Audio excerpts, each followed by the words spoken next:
I didn't hear it say record in process. But it's flashing. Oh, okay. Recording is recording. Well, if we are live, we will get started with our afternoon meeting of the Klickitat County Board of Commissioners. We will bring it to order and start with a Pledge of Allegiance. Pledge allegiance to the flag of the United States of America and to the republic for which it stands, one nation, under God, indivisible, with liberty and justice for all. Okay, let the record show all three commissioners are present. Mr. Chairman, I would move to accept the agenda as presented. And I'll second. Okay, we have a motion and a second to approve the business agenda as presented. Any comments on that? No discussion. All those in favor of approving the business agenda, say aye. Aye. Aye. Motion passes. Mr. Chairman, I'll make a motion to accept the meeting minutes for March 28, 2023 as presented. I will second the motion. Okay, we have a motion and a second to approve the commissioner meeting minutes for March 28th. Any discussion on that? Hearing none, all those in favor of approving the meeting minutes for March 28th, say aye. Aye. Aye, motion passes. Okay, that brings us to citizen comment. Citizen comment, you'll have 3 minutes to speak. Please come forward. Or if you're online, raise your hand, unmute yourself. Give us your name and general location for the record. We do ask that all citizen comments pertain to something inside the county and are not something already currently on the agenda for later today. With that, we will open it up to citizen comment. We always start in the room. Anybody in the room have a citizen comment for us today? I see none yet. We'll go online. Anybody online have a citizen comment for us today? Unmute yourself or just start speaking or wave at us or something.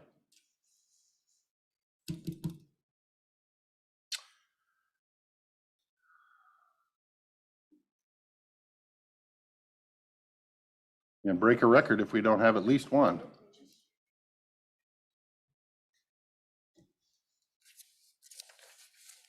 There we go. Sherry, go ahead, name and general location for the record, please.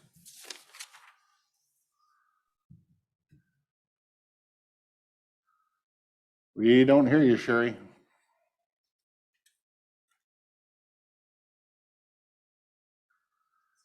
You're down to 2 minutes and 50 seconds and we still don't hear you, Sherry. I'm kidding. I would suggest trying to figure out your microphone and then try again.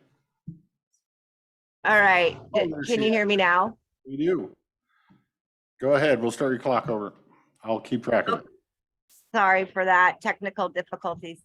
I would like to keep the conversation going regarding our large scale solar moratorium. And if you could answer at the end of the time when you do answering of kind of clarify where we're at. I believe you extended the moratorium. I guess I have a question. Do we have a findings of facts? Have you signed a resolution? And do you have a plan, a work plan going forward? I might have missed that. So I would just kind of like to have an update on that from you guys. And also, you know, we've been waiting for the, excuse me, the prosecuting attorney to write short-term rental ordinances. He said 30 to 45 days. That's long been expired. And as we know, that we have some issues with short-term rentals and co-complaints in our county. And I've testified before about my Airbnb next door, where we have had a lot of problems of people violating our land, that neighbor cutting down shorelines for a view for his Airbnb people. A dog attacked our dog, about killed him, a pit bull. The dog was thrown in a car, taken back to Portland. They're transient tourists. And also you heard about the car that went into the White Salmon River across from us. You know, there's a lot of things that transient tourists do. So it'd be nice for our county to know who's visiting, who's renting what. You know, we did hear our planning director say that people are required to have a conditional use permit to operate an Airbnb. And as we know, Commissioner Anderson is now running an Airbnb and he's not got a conditional use permit to run that Airbnb. So I'd like an update on where the county's at with the large scale solar, as well as are you three commissioners really taking it serious about short-term rentals and Airbnbs in our county, and what your expectation for ordinances are? Thank you. Thank you, Sherry. We'll go back in the room. Anybody in the room? I don't see any hands. We'll go back online. Anybody online have citizen comment for the Board of Commissioners today?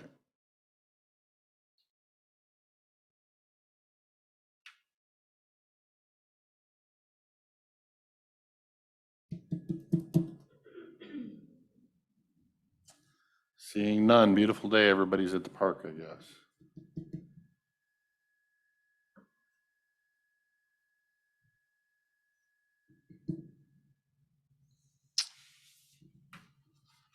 Well, we will be in citizen comment for the next 20 minutes.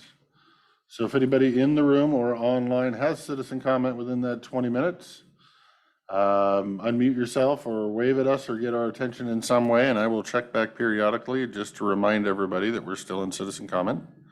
If you have any citizen comment.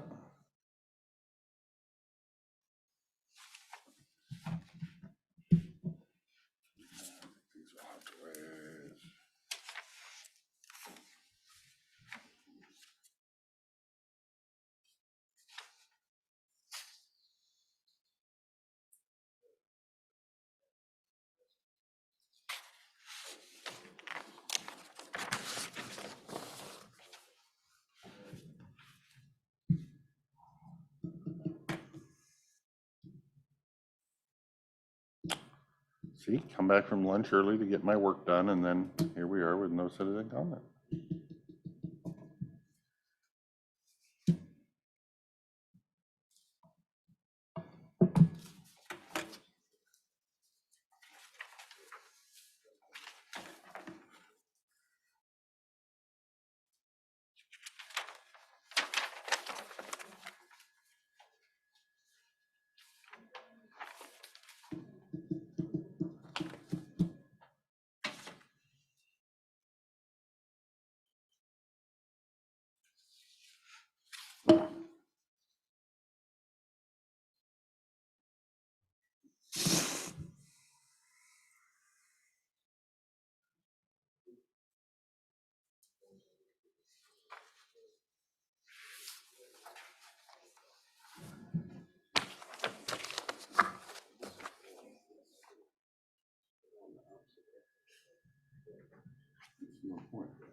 That's why I say I don't know what we've been paying for.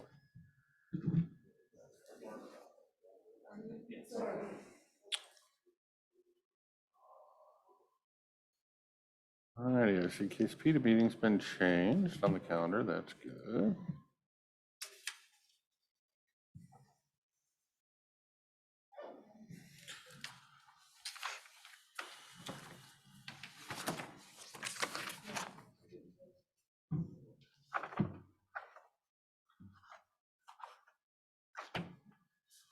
It's the actual contract, if you want to look at it. Okay. I was gonna say, you probably don't. It's got a lot of old data in it. It gives you the base numbers for economic development and $800 for litter pickup and whatnot, but those all get a CPI that I think it's now, oh yeah, economic development is 8,000 in there, and I think it's up to 12,000 or something in real numbers now. So I'm sure that litter pickup number is up as well, probably around 1,000 or so. I'll have to find it. Yeah, economic development's now 12,718. Where in the contract it's 3, so it gets adjusted for CPI, and it says it right in the contract, 12,7.1, and then 12,7.2 is the $800 in supplies for litter patrol programs, which also it says right in it, it's an annual CPI. Oh, okay. They have been getting CPI. I don't know about the quarterly fees in general. Doesn't that get included in the quarterly? Third quarter, each requires adjustment to administrative fee. I think it does, actually.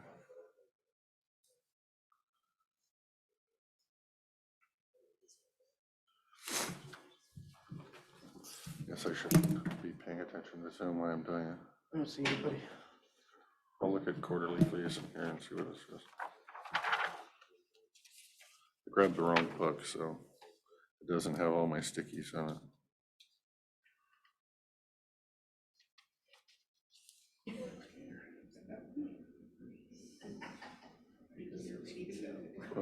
Two.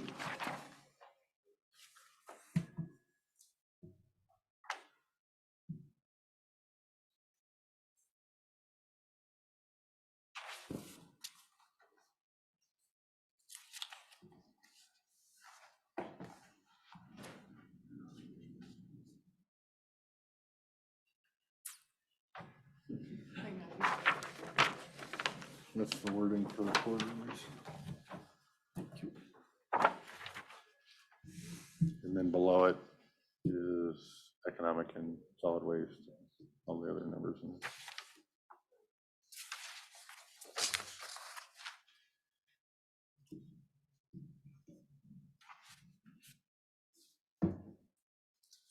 All right, we'll check again online if anybody has citizen comment for the Klickitat County Board of Commissioners pertaining to something to do with our county and hopefully not something that's already currently on our agenda to speak about later today. Raise your hand, unmute yourself, get our attention.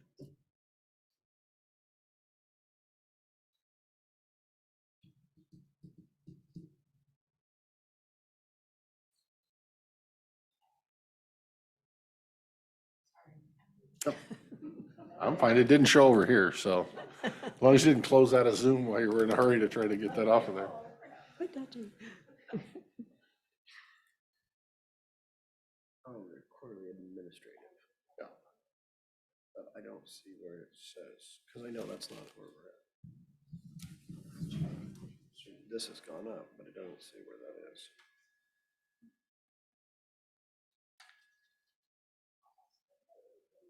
So I said that's the problem, is because everything else shows a CPI number on it that's attached to. Oh, see, we do get this. Yeah. It's just, we don't get much of it. There's not much there. That doesn't amount? We have a different, I think it's a different number for Spokane. I'd have to double check, but I don't think that one applies. I think I asked that question. That's solid waste, 29 to 10. So the main thing that concerns me. Probably shouldn't be talking about this. I know. Still on time.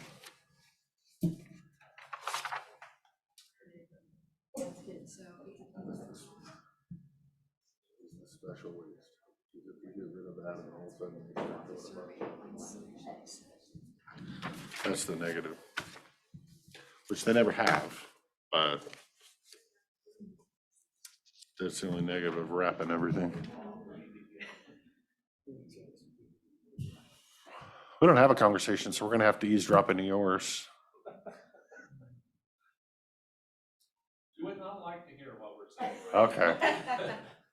Does it have to do with my ears? They're only big because I don't have any hair. That would probably be the high point of our conversation. Okay.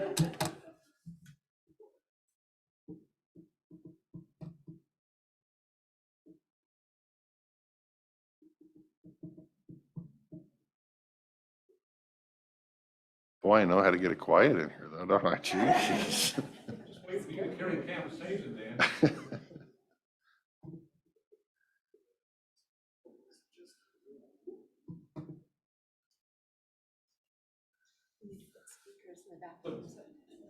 Right. Dan, kind of a general question. When does the county plan on starting to crush rock to replenish this supply? Well, we just signed an agreement last week or the week before to keep a gravel pit that changed hands and ownership. So Maybe there will be more rock forthcoming, but no promises. The question was about, are you gonna crush some so you have some to put on roads? I think we have crushed, just not as much as we normally have. Because I think we used a big stockpile of it on Courtney to keep the price of Courtney within estimates. Do you remember how much we used on Courtney?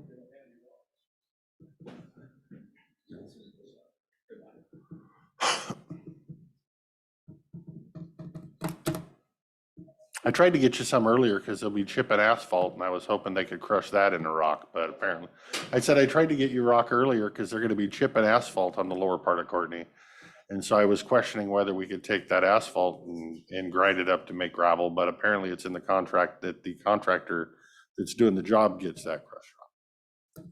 Does he use it on site or? I didn't ask that question.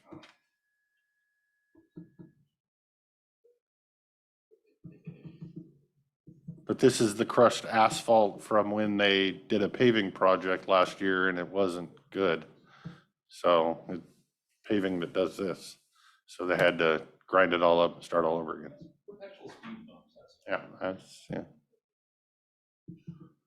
That'll slow people down pretty quick.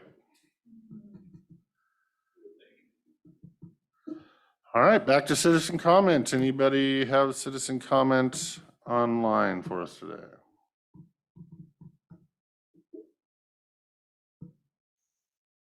Remember what everybody wanted, like 2-hour citizen comment periods, and they wanted us to extend citizen comment out?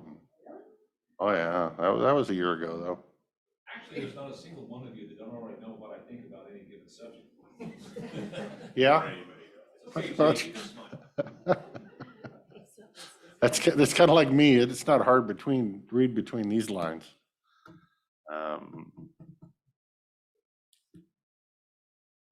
Oh, we have a hand up. Go ahead. Dana? Yes, so I'm here for a topic on the consent agenda, but an issue I want to bring up is so the Twin Creeks Timber, which is and has their lands managed by Green Diamond, is proposing to or planning to harvest Little Mountain in the Trout Lake area. And so there are a number of citizens that are concerned about the clear cut that is happening there, and that's just another issue that not really the Board of County Commissioners can deal with. But there is one thing that was highlighted in the whole discussion is were concerns about impacts to Little Mountain Road, which is a county owned and maintained road. And so we highlighted the issue of the logging to Klickitat County Public Works, and they were not aware of the proposed harvest. And so what that brings to mind is the question as to whether or not the county requires road use permits by timber companies for hauling on county roads, whether or not that is a process that is in place. And if not, it might be something for the Board of County Commissioners to think about implementing or having Public Works check into the requirement of that. Okay. Thank you for your comment. I'm sure somebody will address that. One of the commissioners will address that at the end, if not all of us.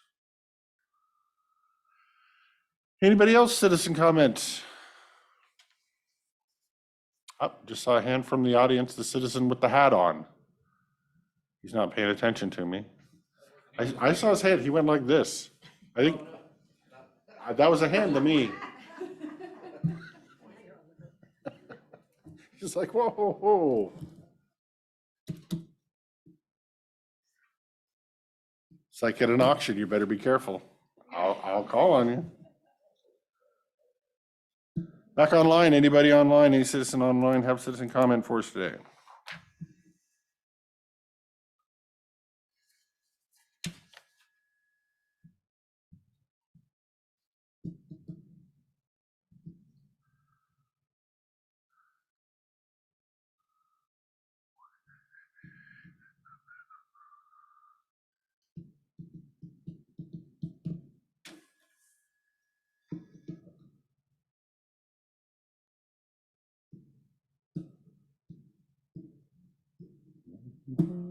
Still seeing that.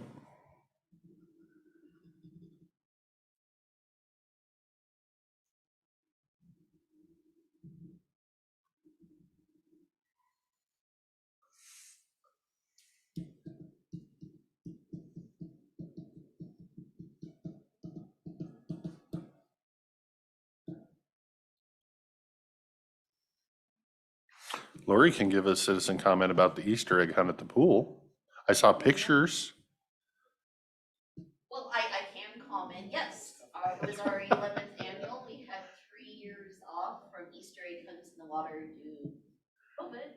We had over 275 people there. Oh, wow. And we always have a lifeguard or a couple of us in the water the entire time, helping make sure everyone has eggs. So yes, I spent over 2 hours helping hunt eggs in the pool. But it was fun and successful and neat to bring it back. Do the little plastic eggs like not get waterlogged, whatever you put in them, or do they have to turn them in to get something? Well, okay, so when we first did it the first year, we weren't very prepared, so we had over 500 people there at the same time. Quickly learned, so now we advertise at different times. 2 o'clock is the 2 and unders, 2:15, the 3 and 4-year-olds, so on and so forth. So now we have it carefully advertised. And then we realized just plastic eggs float, and sometimes you want to get them off the bottom of the pool. So then the lifeguards one year put some rocks in, but they ended up gravel at the bottom of the pool. So then the next year, the United Methodist Women felt sorry for me, and they took a whole bunch, like literally a couple hundred eggs, got the right size river rock, put them in the eggs and glued them shut. And Now then you we- just have to store rocky eggs all year for next year. Yes, so and we learned this the hard way too, so now we have 2 grocery carts, old grocery carts, filled with plastic Easter eggs dying out. Because one year we put them in a garbage can, sealed it up, and it was moist and Yeah. stale the next year, so. Lori, do you learn anything ahead of time or always after? Do I what? Is everything just reactive or anything? Oh, there was a lot of planning involved. So everybody goes home with a pet rock now? Is that No, everyone goes home with a goodie bag, but there is one grand prize egg in each age group. And that person gets this big Easter basket. So. Yeah. There's the. You go home with a pet rock, April Fools, Happy Easter, same idea. No, I think that's a really good thing you're doing down there. It was a lot of fun. And like you said, years of not doing it, so bringing it back. And all the staff, what's kind of interesting is none of the lifeguards right now were lifeguards in 2019. So it was new to everyone. And all of my planning. I'm sorry, ma'am, your time is up. Oh, I'm kidding. Oh, no, but they quickly learned why I was kind of anxious and, we gotta do this. Why do we need 10 people here that day? Actually, we needed more. But, I was gonna say, you had a lot of people there in the pictures, It so. was also a big track meet, so like 6 of the lifeguards were at a track meet in Yakima, and some were on vacation, but we persevered, a little more gray hair, but it all works. Well, your community appreciates it. Thank you. Oh, and you'll all want to come next year, Saturday before Easter. I think you have an age group. We do 13 and older. And we did have a couple adults participate. I was gonna say, you might see me fighting some 13-year-old for a kid out there for a pet rock. And then our last hunt was a special one for New Hope Farm visitors. Oh, see? That's like bonus points right there. See, now nobody's gonna have citizen comment because you can't beat that one. Klickitat County Recreation District. You'll have to bring your kids next time. No, I had 3 Easter egg hunts this year. I was capping it. They're probably We're done done. in the water. Yeah, not in the water. That's a whole other level.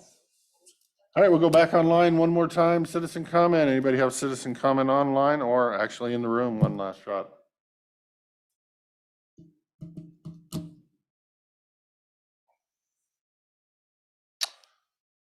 I don't see it.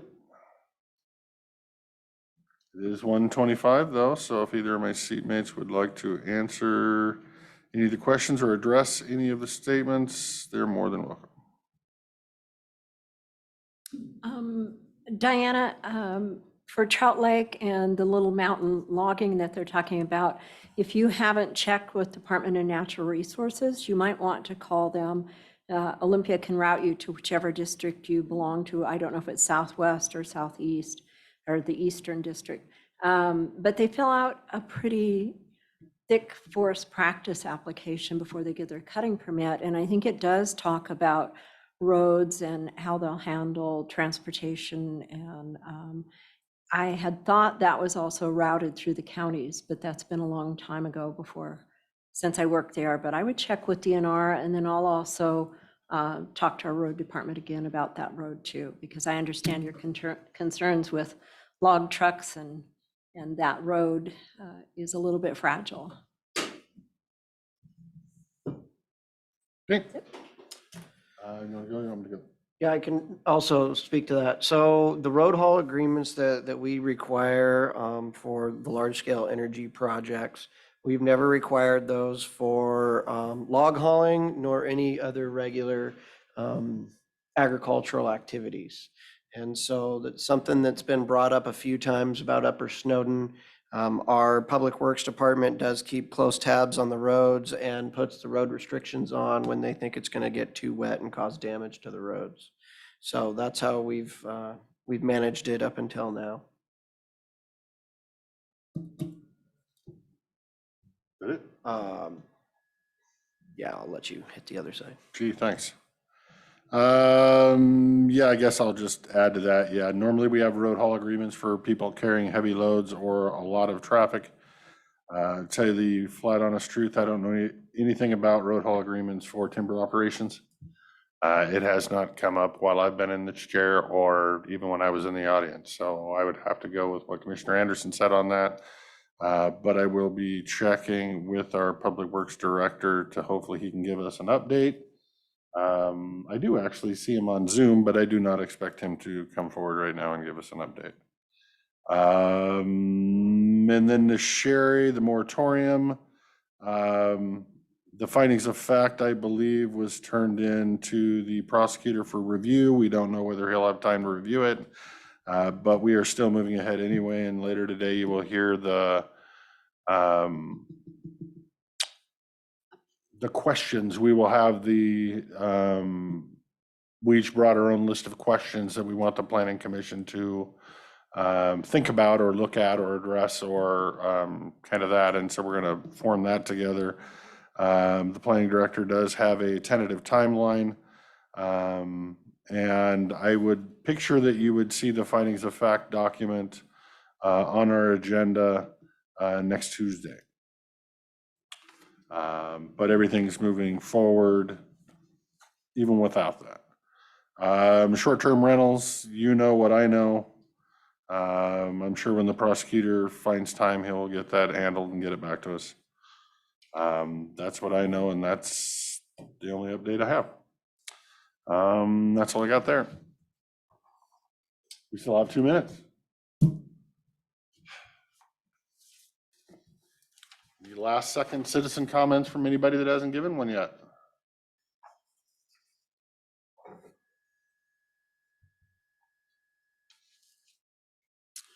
With that, I'm going to step out real quick. Okay.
Do you, this discussion here, do we want to have clerk make sure she's up here for that discussion. Yeah. That's a discussion at She's back in the 2:50. back. She's Can we hiding. make sure Moshe's here for that?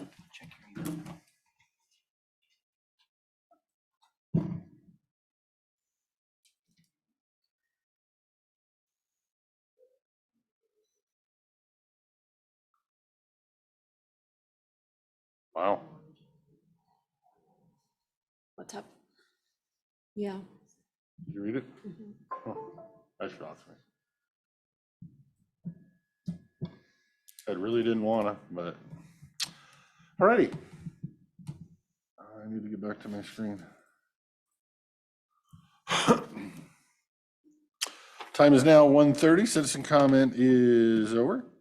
Now it's time for public meetings. We're here to consider the Planning Commission's recommendation for approval of ZON 2022-02, which is a proposal to rezone approximately 40 acres from extensive agriculture to rural center. The rezone is located in northwest southwest and of section 23, township 6N, range 10E on parcel, wow, I roped myself into reading all this, 06-10-2300-0011/00, which is approximately a third of a mile from downtown Trout Lake. Applicant Stuart Walton, trustee. We will start with a board update from staff.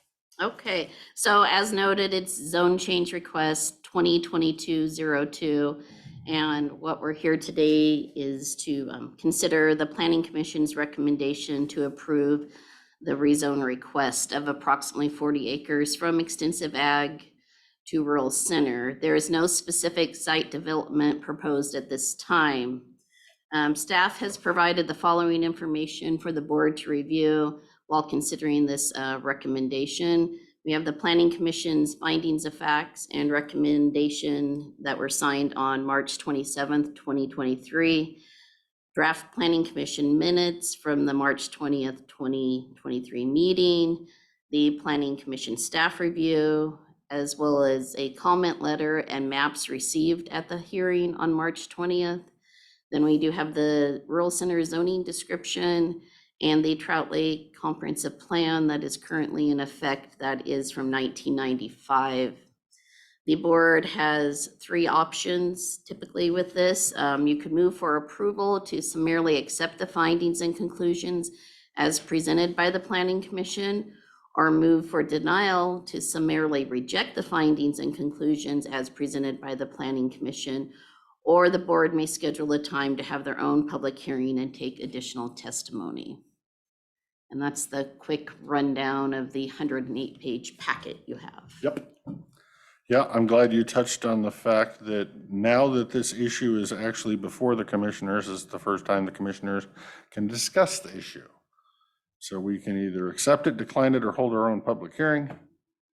And I will open it up for my seatmate for questions, comments, concerns, any discussion or questions from staff. Lori, you'd like to go first? Go ahead. So in it, it's referenced very often the 95 rezone. In 95, they updated the comp plan for the area, and that was adopted by the county, correct? Correct. And so the map that was included was That was- aspirational. That was a comprehensive plan designation, not zoning. The zoning was not updated. Right, so it was aspirational. It was. Yes. Okay.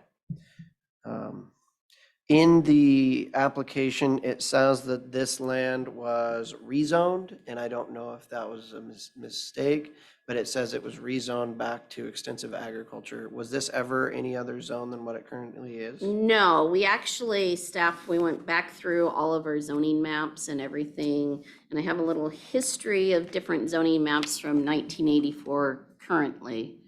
And all of those have this parcel as extensive agriculture. So maybe they were mistaken on maybe the program for current use and how the applicant was writing up. I was just trying to understand what exactly they were saying. I know there were comments received believing that this 40 acres at one point was zoned rural center and was rezoned to extensive agriculture. Going through all of our rezone files, starting from the 1970s forward, we could find no rezoning of this parcel. And all of our zoning maps that we do have record of show this parcel as extensive agriculture the entire time. Those were my original questions. You, Seaman's would like to go on. No, that answered my question too. Oh, I don't have any questions. So with that, we have three choices in front of us, and I would entertain a motion on one of them.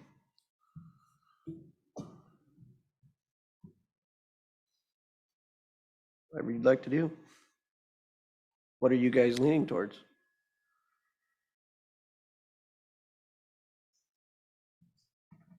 I'm not leaning. I guess I'm saying I would agree with the planning commission's findings and see nothing to change the planning commission's findings.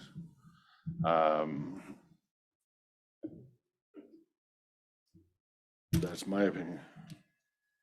I think I only have one concern was we did receive a couple of comments about public meetings and public hearings. And as long as we're satisfied that the planning commission meetings were open to the public and publicized, did we meet that qualification for what we have to give the public for open public hearings is my question.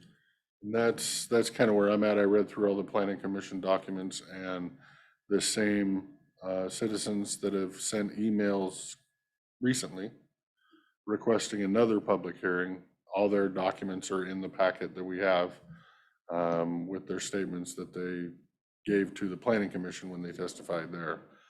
If the board thinks there's new information out there and they want to hear that new information with a new public hearing, I'm not opposed to it.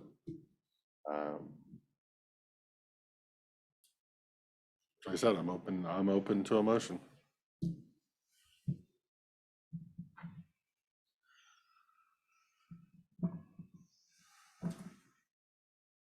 I think the planning commission has done their due diligence, and if the comments were already received at planning commission and people had ample opportunity to participate then, we'd kind of be wasting staff time and recreating the wheel and paying for another meeting. In my mind, if it's not going to change the outcome of anything or change, if there's no new evidence to present or. I guess for me, it comes down to the question of the continuity, and previous boards created rural center down south, skipping this land in this area at some point in the past. I didn't go back through all of the documents from however long ago that was, but how that became rural center. And having read all the documents and the comments, people want, and I look at Trout Lake and people want more land.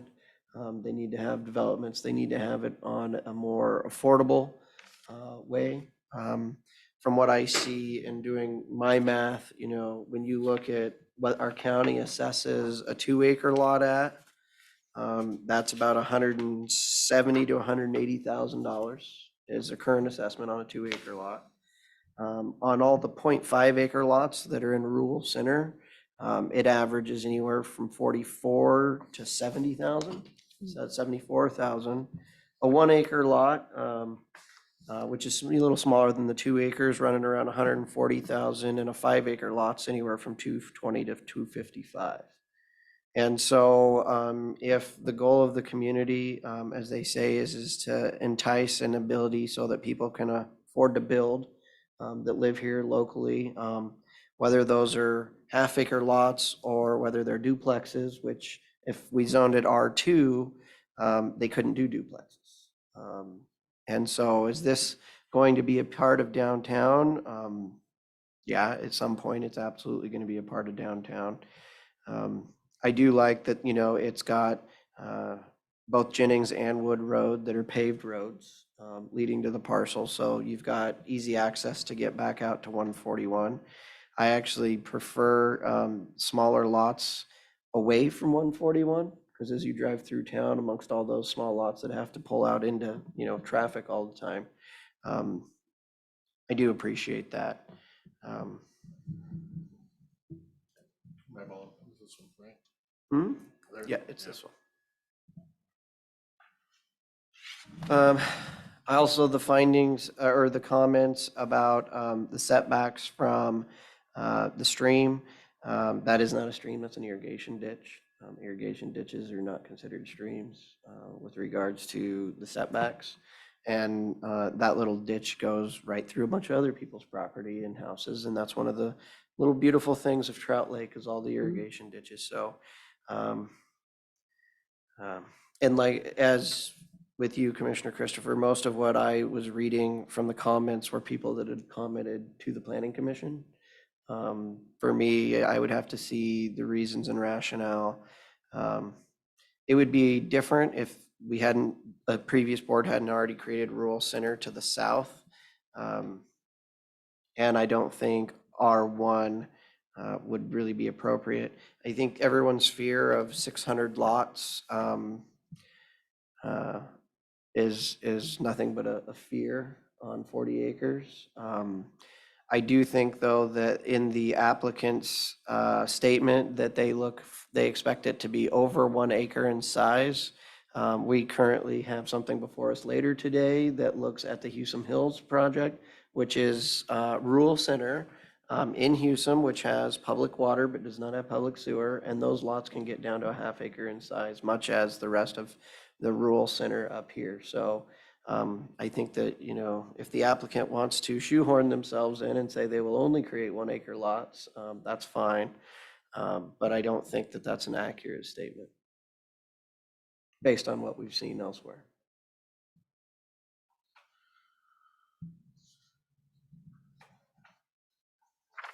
Okay, any other discussion? Or is somebody ready to make a motion for me? Go ahead, Jake. Please. Nope. I'll let you do this one.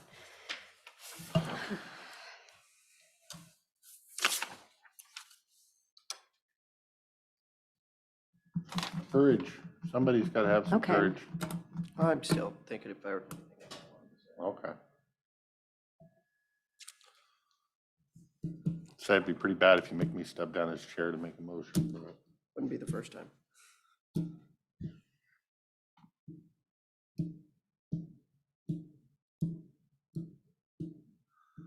I guess from my perspective, looking at the 95 comp plan and where the community was looking, and that this was designated for rural center back then.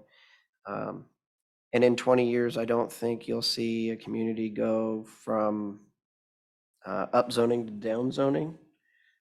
When this was what the community felt. Yeah, it was, you know, almost 30 years ago. But I still don't think that that's going to change the direction much. And we don't get to make decisions based on an aspirational thought of what could happen in the future. It is based on what is current for the day. If there was not rural center southwards, I think that it would be wise to hold an additional public hearing and take further testimony and comment from the community, but that's not the case. And I don't want to create a rural center spot zone. If we were to say it's going to be 2 acres, now you'd have a rural center spot zone out there in the middle of nowhere, And which is on actual irrigated ground. Well, and I guess for me, to say no to this, I would have to demonstrate that the proposal is not consistent. I can't do that. Should I have public hearing to allow more testimony that is gonna pretty much repeat the testimony that's already on file? it's not going to be able to give me testimony to demonstrate that this proposal is not consistent with the criteria that we have in place. Do I have a public hearing just to have a public hearing?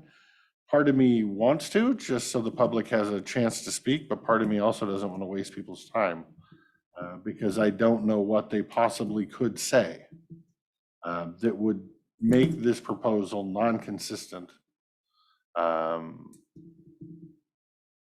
with the criteria. So I guess, so the one thing is it's been brought up, is it in the public's interest? And so that would be the one area of discussion, I think, that would warrant, if we were to say that but it's not. it's like you said, I can't say that it isn't when the same people complaining about it are complaining about high prices for housing and pricing average workers out of the restaurant workers out of a place to live, when this particular development might be low enough prices for lots that you're providing some of that housing. So how is that not up to the public good? So it's just, it's a argue on one side, but on the same side, you're arguing against what you're already arguing for. Well, and for family homes, it's adjacent to the school. It's close to the school district.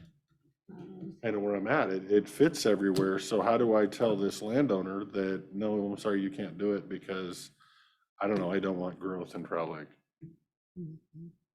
I can't do that. And I have no problem going against a planning commission recommendation if I think it was the wrong recommendation. So. My only problem is that throughout the entire document, it says that it hasn't been farm ground and it's not being farmed. But when I look on the county assessor's map, it's being taxed in current use as farm. But again, that does not bear witness on the actual what's before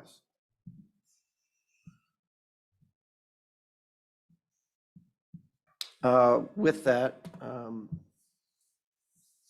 and hearing from both of my seatmates, I would make a motion that the Board of County Commissioners accepts the recommendation from the Planning Commission to move forward with the Walter rezone.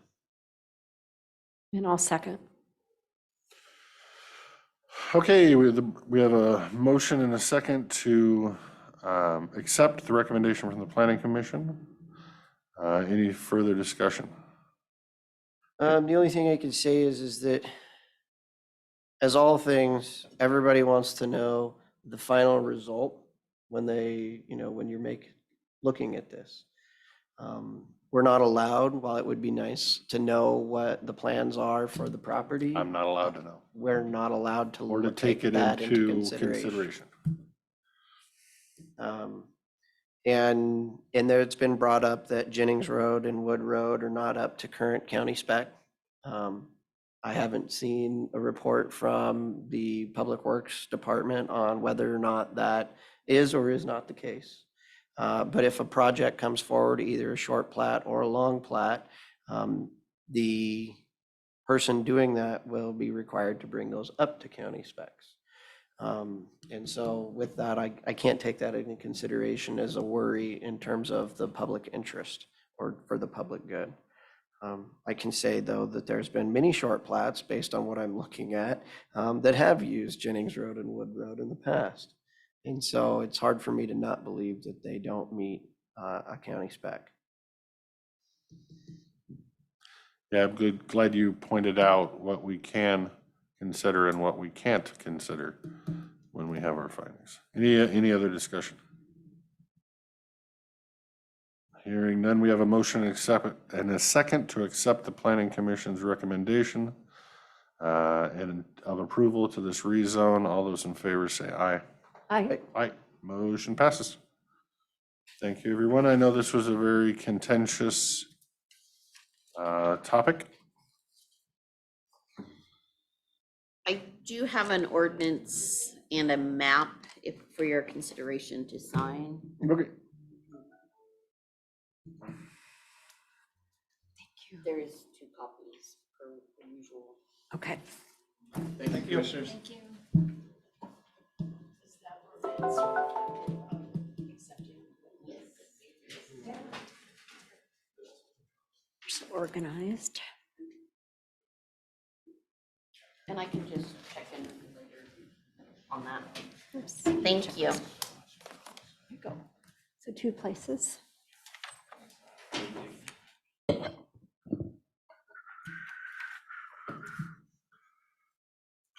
She says 2 places and then she missed one. 3 places. Thank you. I think this one's gonna end up being the same one. It is.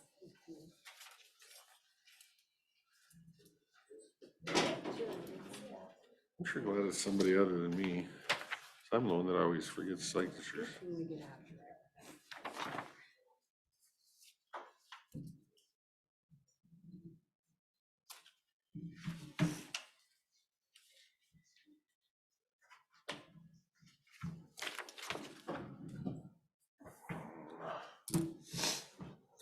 She ran away. Okay. Well, I guess they're getting lucky. We need to increase their budget so they can get some tabs instead of some sticky notes, I guess.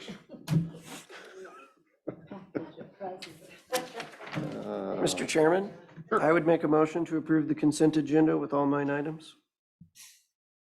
And I'll second. Okay, I'll second. We have a motion and a second to approve the consent agenda. Any discussion? Hearing none, all those in favor of approving the consent agenda, say aye. Aye.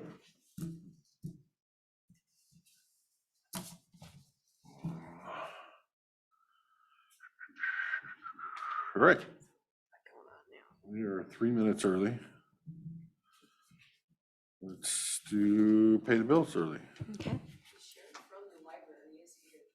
I guess we can start 3 minutes early. I just hate starting early if we because somebody might actually want to zoom in. Do you want me to do this real Go quick? ahead and do that. That'll Okay. take 3 minutes. and then we'll be Mr. on Chairman, time. I make a motion to approve the accounts payable warrants in the amount of $166,652.53 and the payroll benefit warrants in the amount of $884,483.21 for the date ending April 10th, 2023.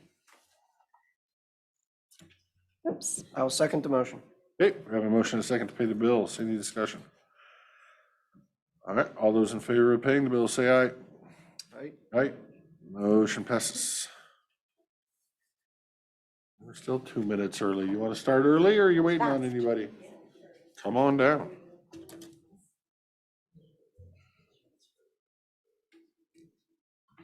And then make sure the lights on those mics are green. You don't steal it from me. All right, being as it's close to 1:55, we have Fort Vancouver Regional Library Volunteer Coordinator Sherry Braga. Yes. Wow, how did I get that right? Presenting a proclamation for National Volunteer Week, which is April 16th through the 22nd of 2023.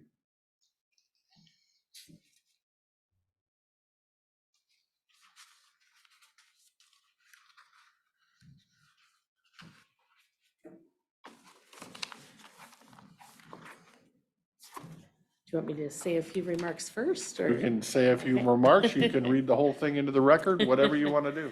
I'll let you guys read the proclamation if you'd like, but I can share a few comments. You can do that. Do the rookie. You're the chairperson. Go ahead. Okay, well, we want to just thank you, commissioners, for taking the time to honor all the great volunteers of this county here. And we are so grateful for all that volunteers do. And I'm a little biased towards our library volunteers because they do so much for libraries, which helps the whole community. I am the volunteer coordinator with Fort Vancouver Regional Libraries, and we feel that volunteers are the heart of the library and the community. And they have helped all through the pandemic, believe it or not, even with our English as a second language online classes, our Spanish classes, a lot of gaming groups. And so they kept things going even during that. And now we're getting back to in-person activities, which is so exciting. We have many activities that they help with, programs, chess groups, sewing groups, et cetera. And then we have also our Friends of the Library group that does so much to support the library and get books out there. We're constantly recycling books that get donated and having book sales and so forth, so that people can have books in the home that are affordable. A lot of teachers can create classroom libraries with those books that can be rotated through again and again. So they also help get us ready for our summer at your library programs, which are coming up. And we have kits that we give out to kids. We give out books. We have all sorts of prizes to encourage that. And studies show that kids that are reading all throughout the summer are much more ready for school. It keeps their skills current. Kids that don't tend to fall behind, unfortunately. So that's, probably the greatest gift that our wonderful volunteers give to us, is keeping these kids on task reading. And really all parts of our population. We do a lot of things from toddlers all the way through the end of life. So in 2022, nearly 700 volunteers gave almost 20,000 hours for Fort Vancouver Regional Libraries, and we're just so grateful. Science also tells us that people that volunteer have a much healthier and longer life, so we want to encourage people to volunteer. I'm sure all of you do, way beyond what you do here. You're always out in the community doing things. And of course, we have our board members too that give their time, and just a long list of people that support libraries and also out in the community doing so much. I'll share real quick too, Washington is in the top 10 for volunteering, 30% of our state volunteers, so I'm very proud of that. We have a great support all across the state, people that have a heart for helping others, which makes us proud. So, and we just value the difference that they make every day, the impact that they have. So, and I'm sure there's others in this room too that volunteer, and not everybody could be here today because of course they're working and so forth. I will make sure I scan the proclamation and send that out to all of our volunteers so that they know that you recognize them today. So thank you for your time. And would you like to introduce yourself? This is one of our amazing volunteers, right? I'm Kathleen McKinney, and I'm the president of the Goldendale Friends of the Library Group. And I didn't come prepared to say anything, so.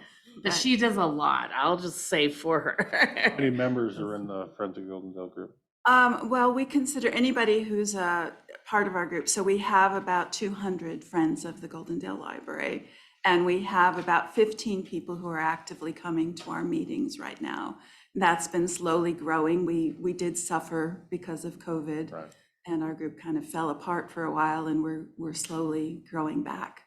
But we're planning the ice cream social. We're bringing that back after about 3 years that it didn't happen. And we've had about 3 book sales since COVID, and we're proud of that and what that contributes to the community. And we also have about 100 volunteers that make cards for seniors in different care facilities. And I know the one in Goldendale is, on the smaller side, but we send them to all of the counties we serve, which is Klickitat, Skamania, Clark, and a little bit of Cowlitz. And we have distributed 10,000 cards made by volunteers to seniors. And we started it during the pandemic, and because a lot of them were isolated, couldn't have visitors, and now they just love getting the cards. That brings a lot of joy. Even though they can have visitors, a lot of times they don't get a lot. And so that's another way we can bring some joy through the library. And they sign them your library friend, so they have that little personal connection there too. So, and the list is long, so I won't go into all of it today, but there's so many ways that volunteers help. Yeah, I appreciate you giving us the update, because there's things in there that I didn't know. So well, sounds like good work. They are amazing people. I mean, when you give your time, you can't get it back. So I feel like it's the most precious gift that people can give their community is their time. Okay. And we think that. It's just big and long. We need to break this up in pieces. I guess I get nominated to read it. Is that what you're telling me? She's the boss over here, so. I'm pretending. I'll try. If I need to put on more chapstick, somebody else has got to take over. National Volunteer Week proclamation, April 16th through the 22nd, 2023. Says, whereas the county of Klickitat joins other counties across our great state and nation to honor communities volunteering during National Volunteer Week, we celebrate and pay tribute to the amazing efforts of volunteers put forth each and every day. Volunteers make a difference in our libraries, neighborhoods, schools, churches, faith-based organizations, community and civic groups, and government agencies. Volunteers are an invaluable resource, an invaluable resource, boy, you tripped me up there, and are at the heart and soul of our cities, counties, nation, and whereas volunteers are catalysts to create positive change in our communities by bringing their compassion, their time, their ideas, talents, technical skills, and professional expertise to strengthen and help our communities flourish. As societies need change, volunteers are at the heart of community life, lending a hand to create a better quality of life for our residents. They provide support to recreational activities, public education, health and social services, housing and food service organizations, public safety and emergency preparedness agencies, literacy learning, and to environmental and economic initiatives. Sorry, a blur on my screen. Volunteers help communities provide basic human services, spiritual support, neighbor-to-neighbor assistance, and assist and empower those who have been marginalized. And whereas volunteers have played an integral part in the county's proud history, they are at the foundation of our community's life. They contribute to their time and talents to organizations that promote and support the arts, philanthropy, historical preservation, civic engagement, business and education, literacy, and efforts to protect and support the environment. These contributions improve the lives of all citizens and help maintain our local economy. Volunteers collectively demonstrate their power to make a difference and are inspiration for all of us to follow. And whereas the Klickitat County recognizes citizen volunteers are key to assisting the county to meet the needs of citizens and accomplishing our community goals, we acknowledge that volunteers help unite the great county through their selfless service. And whereas during the upcoming week, we call on all community members and organizations to help us thank, celebrate, and recognize the contributions of all volunteers. Now, therefore, we commissioners of Klickitat County do hereby proclaim April 16th through April 22nd, 2023 as National Volunteer Week in Klickitat County, Washington, dated this 11th day of April, 2023. And I'm assuming that's in our little packet right here to sign.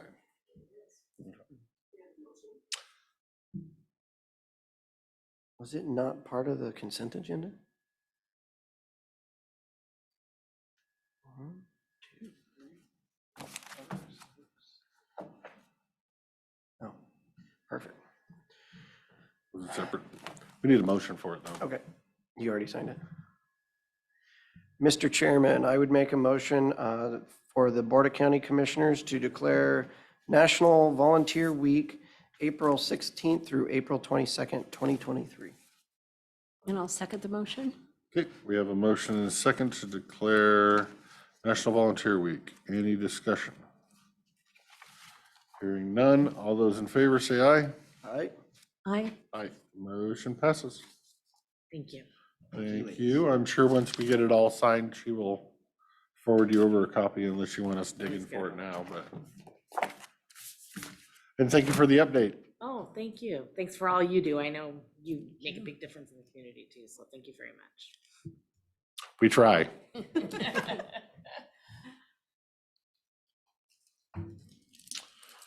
All right, moving on a little late. 2 o'clock, Columbia Gorge Regional Airport, Jeff Renard, airport update, review of airport infrastructure and proposed ground lease agreement. Thank you. Yeah, I like pictures. You have crayons? Yeah.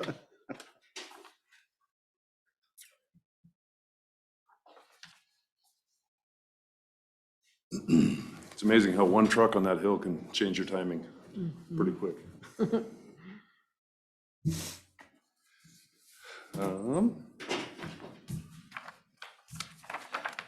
pictures the packet I just handed you is just some of the top page with the green on it is our grant that is actually out to our FAA South Apron and Taxi Lane grant, FAA project that we just put it out to bid, and the bid's open on the 27th. So we're way ahead of FAA schedule, and hopefully we will have success. They're not sure what their pool of money is yet for some of the tier 3 projects, which is what this one is. And so that's the reason we pushed our timelines forward on trying to get the bids out quicker, so that if all of a sudden they say we have funds, plenty of funds available, that we have first access. So we've got a great big project. The South Apron is a rehab. I believe, Jacob, I believe you've got a little more understanding on that, and I've tried to keep Lori up to it.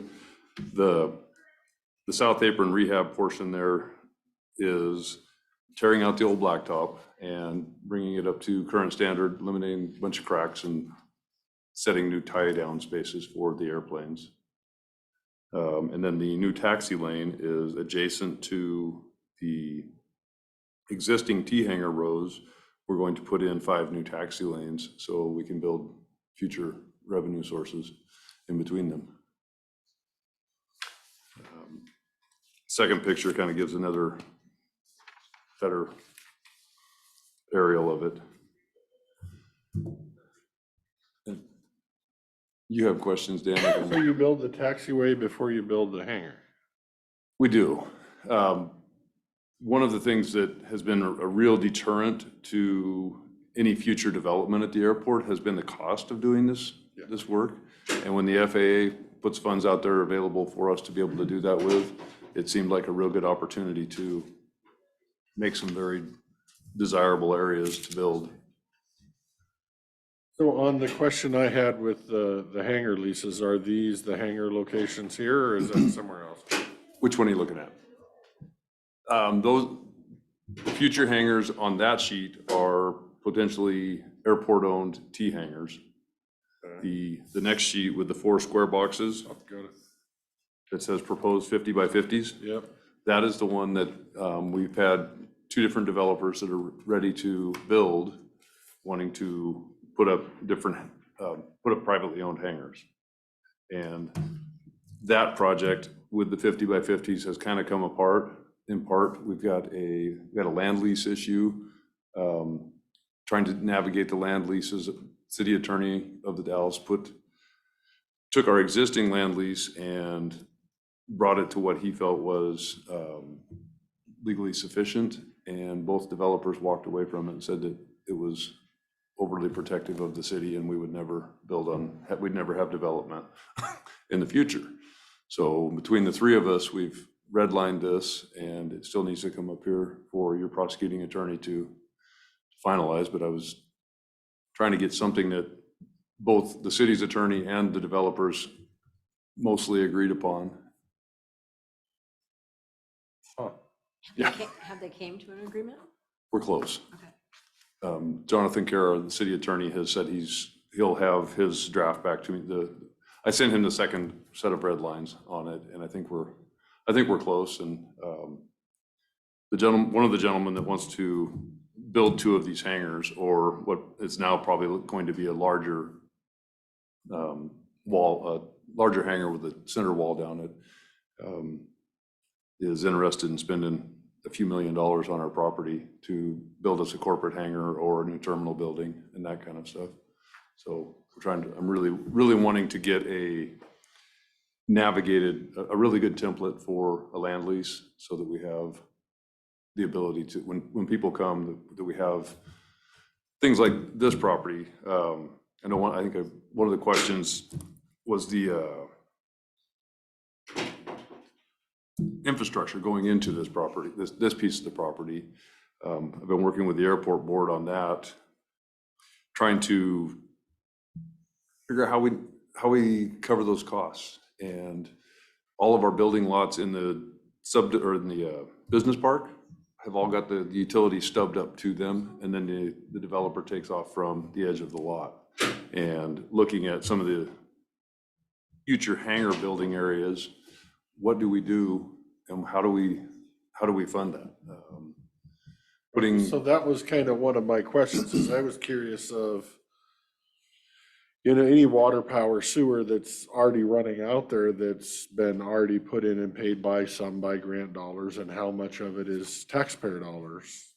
Well, it's all taxpayer dollars, but how much of it is local dollars? And then, you look at the lease of a terminal space, or the lease of ground is what we're leasing there.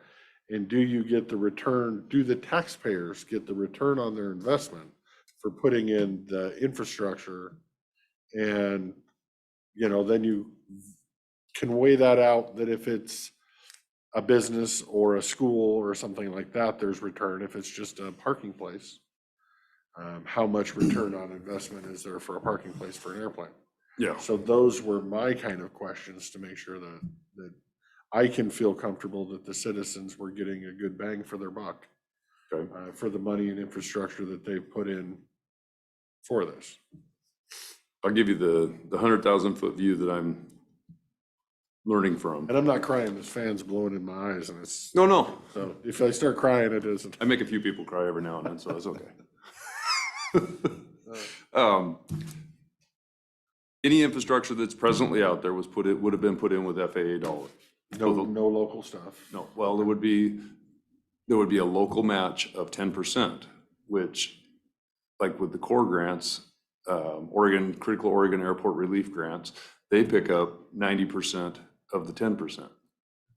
So, for example, this year, this South Apron project that I've showed you is a $3.1 million project. We received as the airport, a $250,000 grant for our portion of the $316,000 of local match money. So the local end of that, I believe, comes out to, somebody with a calculator, I don't have that number in front of me, I apologize. Oregon and Washington both have different grant programs that will fund the local match money. They'll fund 90% of the local match. So it's been a practice of the airport in the past, talking with Tracy May with a Precision Approach, they're our engineering firm, that we don't try to leverage both states in the same year, because we are an Oregon airport in the state of Washington.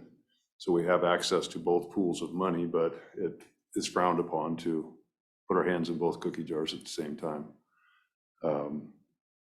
So this year at the 11th hour, the state of Oregon had about $3 million in their pool. And on Friday night, when we all had to have our grants in and closed or accepted by midnight that night, they had only had a little over $1 million worth of grants turned in. And so I sat down with a cold glass and wrote out 3 more grants and got us a $600,000 ask this year, the largest ask that Oregon's ever had. And we got awarded all 4 of our grants to put a new fuel system in, do our match money on a fuel apron, which will go is an additive bid to the South Apron project, and an emergency generator and the connection to keep our runway lights on in the event of a power outage, and the match money on our great big grant. So we got 2 out of 3 $250,000 grants that they put out this year. That's the 100,000-foot view. The infrastructure that's there, no, we don't ever get, if the airport puts it in, so in the example of these 450 by 50 hangars, working with Klickitat County PUD, they've asked that we would have the ditches prepared, which we have the ability to do that in-house at the airport, or we could hire it done, and put the conduit in. For this example, the one with the 450 by 50s and this future lot, it was about a $20,000 investment with Klickitat County. That's no water, no sewer. I did not feel at this point, until we finished the navigation with Dallasport Water District, that we needed to be adding any more complexity to that arena. I would like to see the pipe put in the ground at the same time, but I think it's as close as I can come up, and again, this is me trying to run it like a small business, and I know I'm in government now, and that doesn't necessarily work.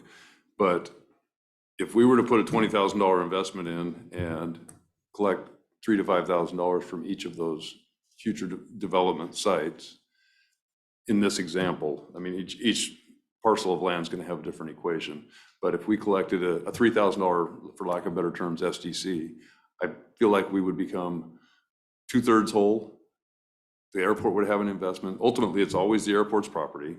At 40 years, this building reverts back to the airport. They own it.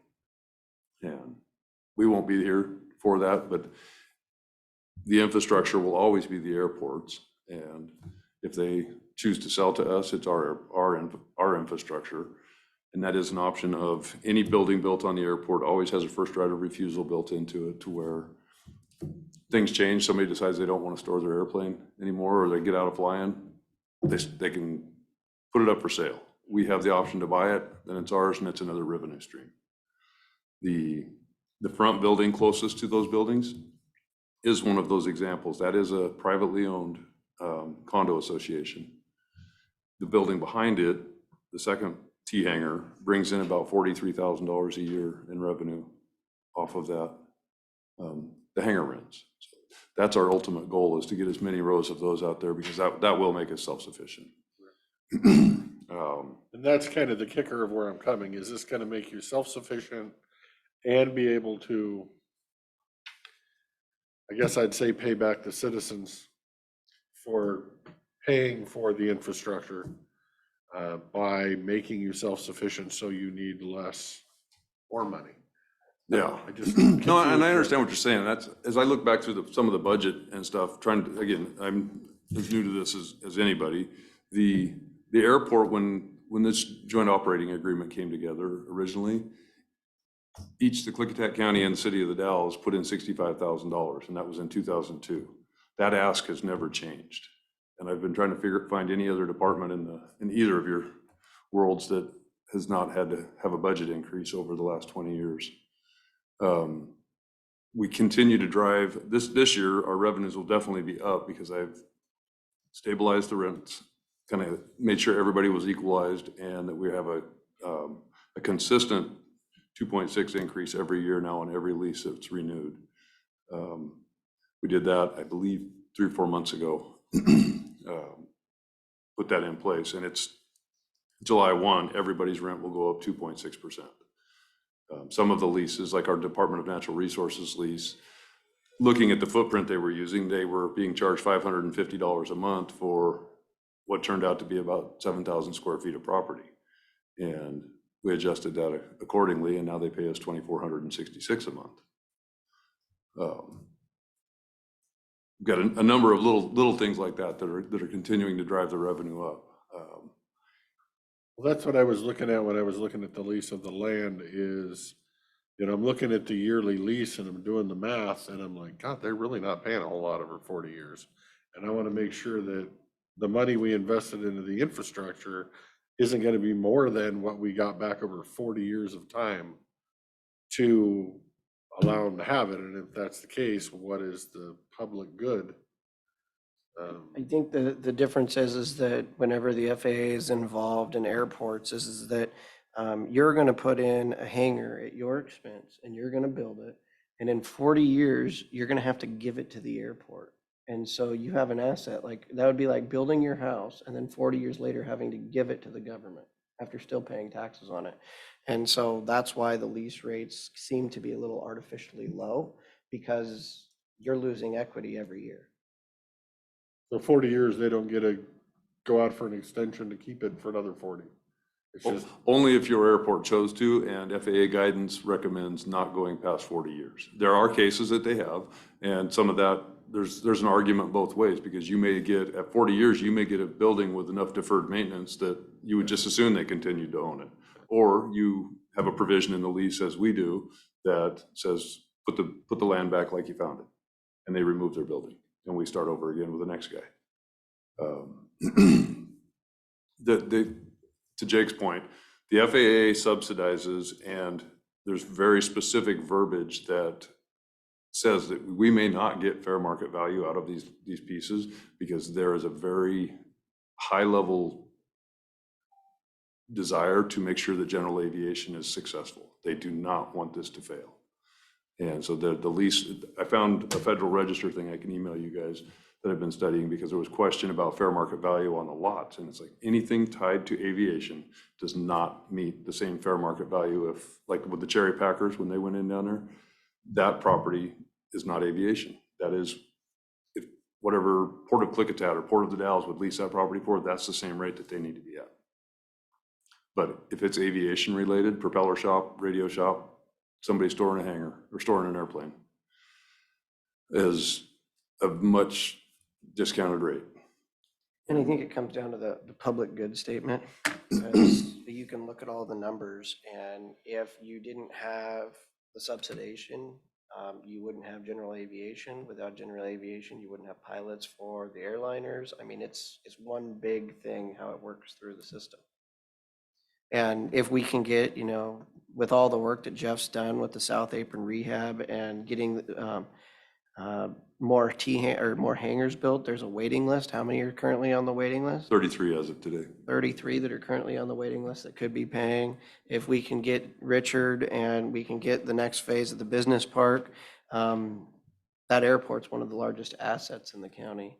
And if you figure that that's a $3.5 million project that'll likely be built by someone in this county or Wasco County that's going to do this project, and you look at that in our portion, the local match is $350,000, and he was able to get a grant for 90% of that. That leaves $35,000, and you're going to divide that by 2 between 2 counties, well, a county and a city, and now you're at $17,500 in match on a $3.5 million project. I think you're doing pretty darn good.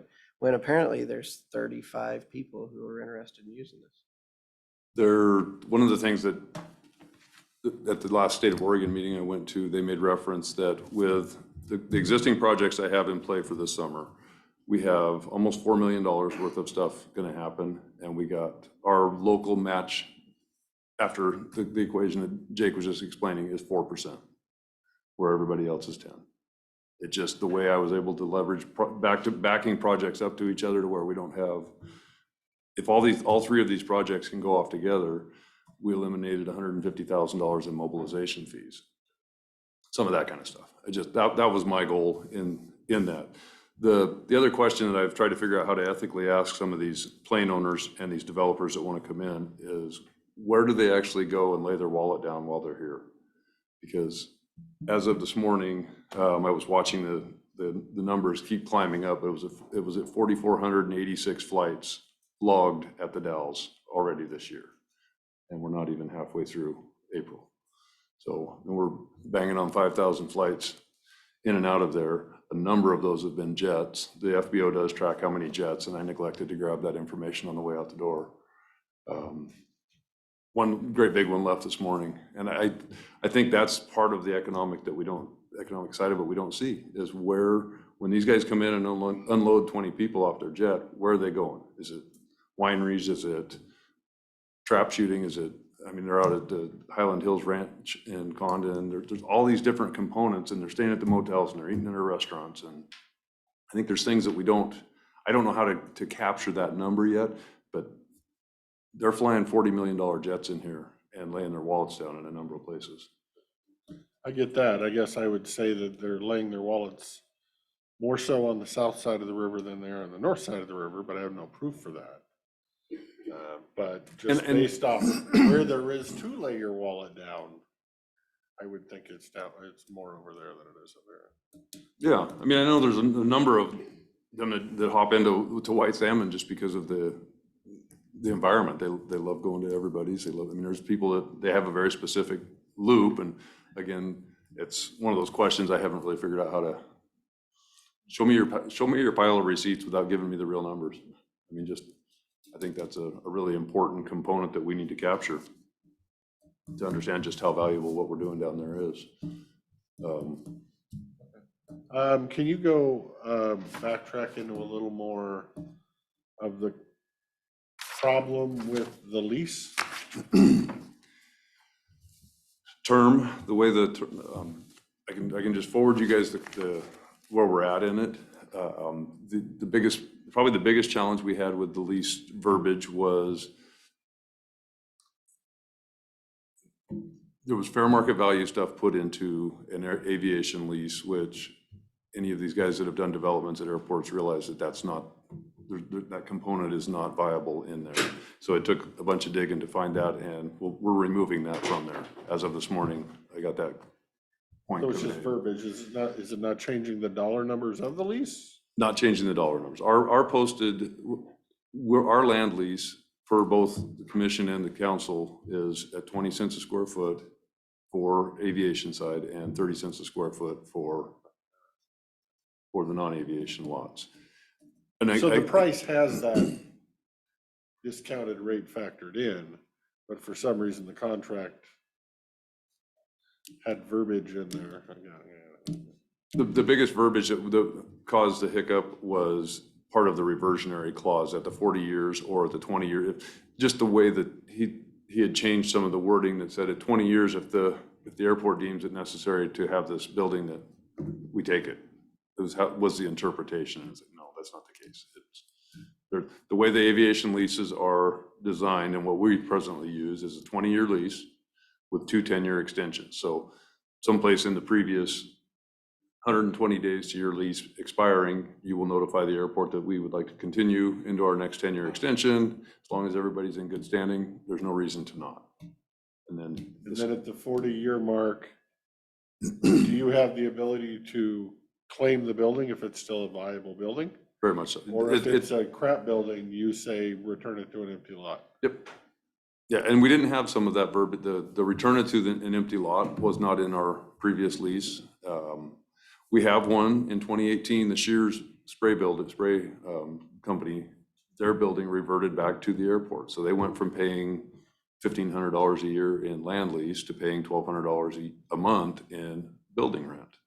So it's made as much in. Do you have any kind of a agreement in that lease that they must keep care of their building, or, you know, it can't In the be land lease? dilapidated or any of that kind of thing? Yes, there's. I mean, I can't imagine that would ever happen, but I'm just curious. Well, the big change is that they won't allow stick frame buildings any longer. It's all going to be steel buildings. So that in 40 years, a steel building will still have at least 40 more years of value in it, whereas a wood building might not. And what I ran into with this sheer building, again, because that was 2018, and I just took over here 2 years ago, the door, the power-up door on it is tired. It's tired. I went through and recabled it right after I started my position. I've got sheet metal coming loose on it. Had to have somebody go in and fix a water leak and fix the sheetrock where the water leak had taken the sheetrock down. It's got high pressure sodium lamps in the hangar. It takes 15 minutes for the lights to come on so you can see what you're doing. There's those kinds of things that I think we'll see with any building. But we've got 200-year-old wooden, or not 100-year, or what? They gotta be, 1940s. They're 80-year-old wooden structures on the hangar or on the airport right now that we're pouring money into, but they're still renting. I mean, we get a couple $100 a month out of each plane spot in them. So. Well, you're on my calendar to come to the next airport board meeting, just Please. to at least look at the airport. Okay, I would appreciate that. So I'll plan to be there. If you would, in your travels, jump on the website as well. It's the same as my email address on the bottom of my card there. It's just flycgra.com and look at some of the different stuff that's going on. I'm trying to keep that as robust as I can and put the minutes up, put local events up. I've got a link to Klickitat County's page now on there. I do have a question. You mentioned that it's an Oregon airport in Washington. Is it officially an Oregon airport? Very much so. Okay. And I've got the legislation there laying on the corner of my desk. It's also on the website if you jump on there. In 1941, it was originally a military airport, and there was no incorporated city in Dallasport, in Washington, anywhere near there. And Still isn't. Yeah, exactly. And the Dalles was there, but they needed the airport to stay viable. And someplace in there, the legislation explains it better than I can, but it was one of a kind in the state of Oregon owned an airport in another adjacent state. Okay. And then in 2002, the joint operating agreement came back to 50-50 with Klickitat County. And it's an interesting wicket because I start with the feds and then I start with you and the city and the state of Oregon and the state of Washington. So it's a 5-touch every time we have a project. Okay. Who's doing all the updates on the website? It looks great. I am. You're doing all the pictures and everything? Wow. It Thank you. really does Thank look you. great. I've been trying. There's a few pages left there. The business page still needs some work and the About Us. I mean, I'd like to get some local videos from other exciting things around here, stuff from the fair, some stuff from just things so that when these people are flying in and they're checking, I've got live links on there. There's I think it's the pilots page, has a link to live flight traffic. You can click on there and actually see all the flights that are coming into the Dalles, or actually see them on a moving map showing where they're at in traffic and everything. Klickitat Valley Health just did an awesome video about why you should come to Klickitat County. Really? Yeah, Yeah. it's a beautiful one. And it's kind of, I would have thought it was done by the Chamber of Commerce. You should check it out. Okay, Yeah, I will. I'll give you Maybe that. if you know who to talk to. It's, we could if put a- you go look at their Facebook page, it's got to be on their Facebook page. Or Leslie It's been Hebert, all over Facebook for about a month. Jonathan Lewis. Okay. Okay, yeah, that'd be great. I mean, that's the kind of stuff I want to put on there, because when these people are looking, when they're coming to the Dalles, I mean, the rental car agencies, all these different things. I just want to make it. to I'd where say it's- it's mainly a Goldendale video, or at least area. Mount Adams, the But rivers. it It's does, beautiful. yeah, interesting. Okay. Perfect. Anything else? Nothing for me. You made me feel much better, sir. You do a All right. great job. Thank you. Don't hesitate to call on me. That's why you all got my cards. I mean, if there's a question or anything I can ease your mind on, or. Card looks like it's been driven over by an airplane once or twice. It's my rolling office. Thank you, sir. Thank you. Have a good day. All righty. 2:30, correction of a plat expiration date.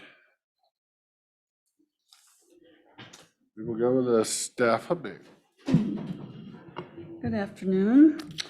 Okay, this is basically a typo correction. Houston Ranch subdivision, sub 2018-02, was granted preliminary approval on April 23rd, 2018, per resolution 04819. However, there was a scrivener's error on the signature page. The approval date for resolution 04819 should have read 2019, not 2018, per the number of the resolution. An amendment to preliminary approval was requested and approved in 2020 that included a plat extension. The amendment, resolution 06920, established a new expiration date of April 23rd, 2023, which was incorrect. The new expiration date should have applied to the correct date of preliminary approval, which updates the plat expiration date to April 24th, 2024. The attached resolution corrects this scrivener's error.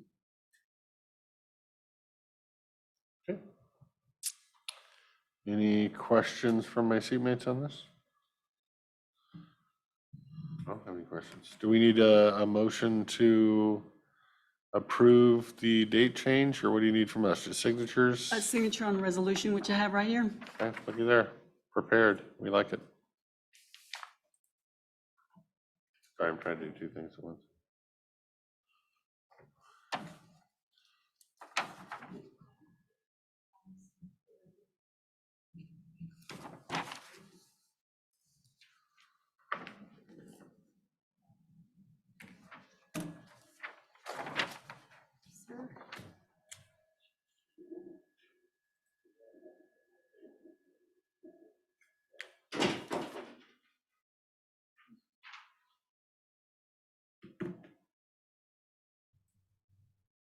Okay. Sorry, I was doing something else.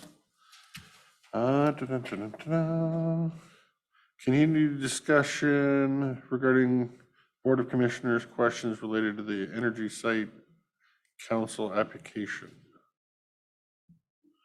FSEC discussions. Who wants to start?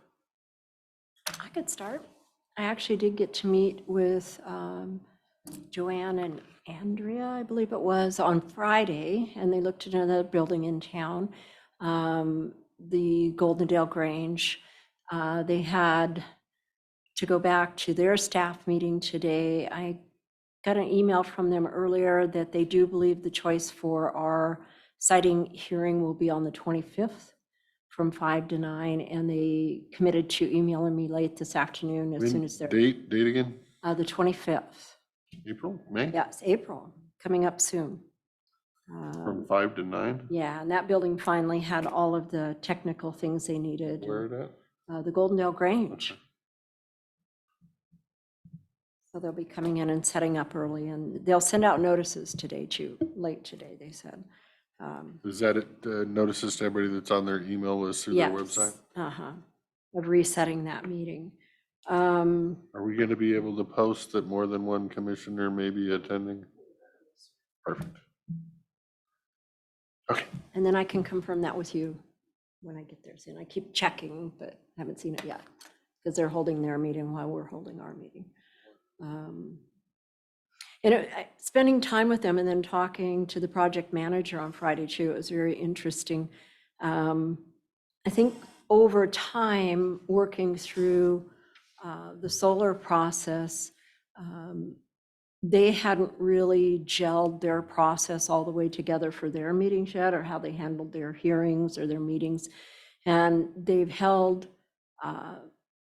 3, I believe, meetings. I went back in and on the website today and looked at those again. And what I'm understanding about the project is that once an application is submitted to FSEC, it's up to us to appoint somebody we're going to have that discussion a little bit, that represents us on the board. So they actually get a vote. And that becomes the ex parte person, where that person has to glean their information, go to that hearing, speak for the people and the county about everything that they've learned to present at that meeting that they need to present, talk, work with Fish and Wildlife, whoever else is doing other presentations too. And then after everybody's done with the hearing portion of it, they hold a vote, or they do go back to their offices, compile information, it comes back to them again in a hearing, and then they make their vote. And then that vote goes out for putting it back together again by staff, and then they send it out to the public, what that vote ended up being. So it's a little bit of a lengthy process. It isn't just that one night's hearing. During that time too, and I did check, other counties did it during their hearings, that the county actually still can testify at those hearings. And they advise that we put our packet together of our information about that, the packet that Carringer submitted. And we go through their A, B, C, D, E, F, G, L packets of wildlife or wetlands or cultural resources, whatever comments we want to make, we should be putting that packet together, getting it back to FSEC as soon as possible, and then they distribute. It's up to them to send it to our appointee. So we've been talking all of these facts and findings and putting resolutions together and the work we're doing. And even with the public that calls in, sometimes I think we're not seeing it for the 2 projects it really is. I think we have apples and oranges going on a little bit. When we go back to Planning Commission, this resolution is what's going to take us back to Planning Commission for them to work with Mochi to do facts and findings on our solar ordinances and things that are on the books, so that we can go back in and do the work we need to do with Planning Commission to bring us up to date and into the new world with solar. The FSEC application is a whole nother set of work. And that work isn't creating facts and findings. It's actually taking the Carringer application, working through it, and yes, creating, I guess you could call them facts or findings, or creating what we have to say. In packet L, do we like what was said by Carringer? Do we have things to add to it that are within our county? do we not like what was said and why don't we? And that work needs to be done, and we need to direct how that work's going to be done. And then we also can present it that night of the hearing at the hearing. We just aren't allowed to vote, and we also aren't allowed to have conversations with our appointee.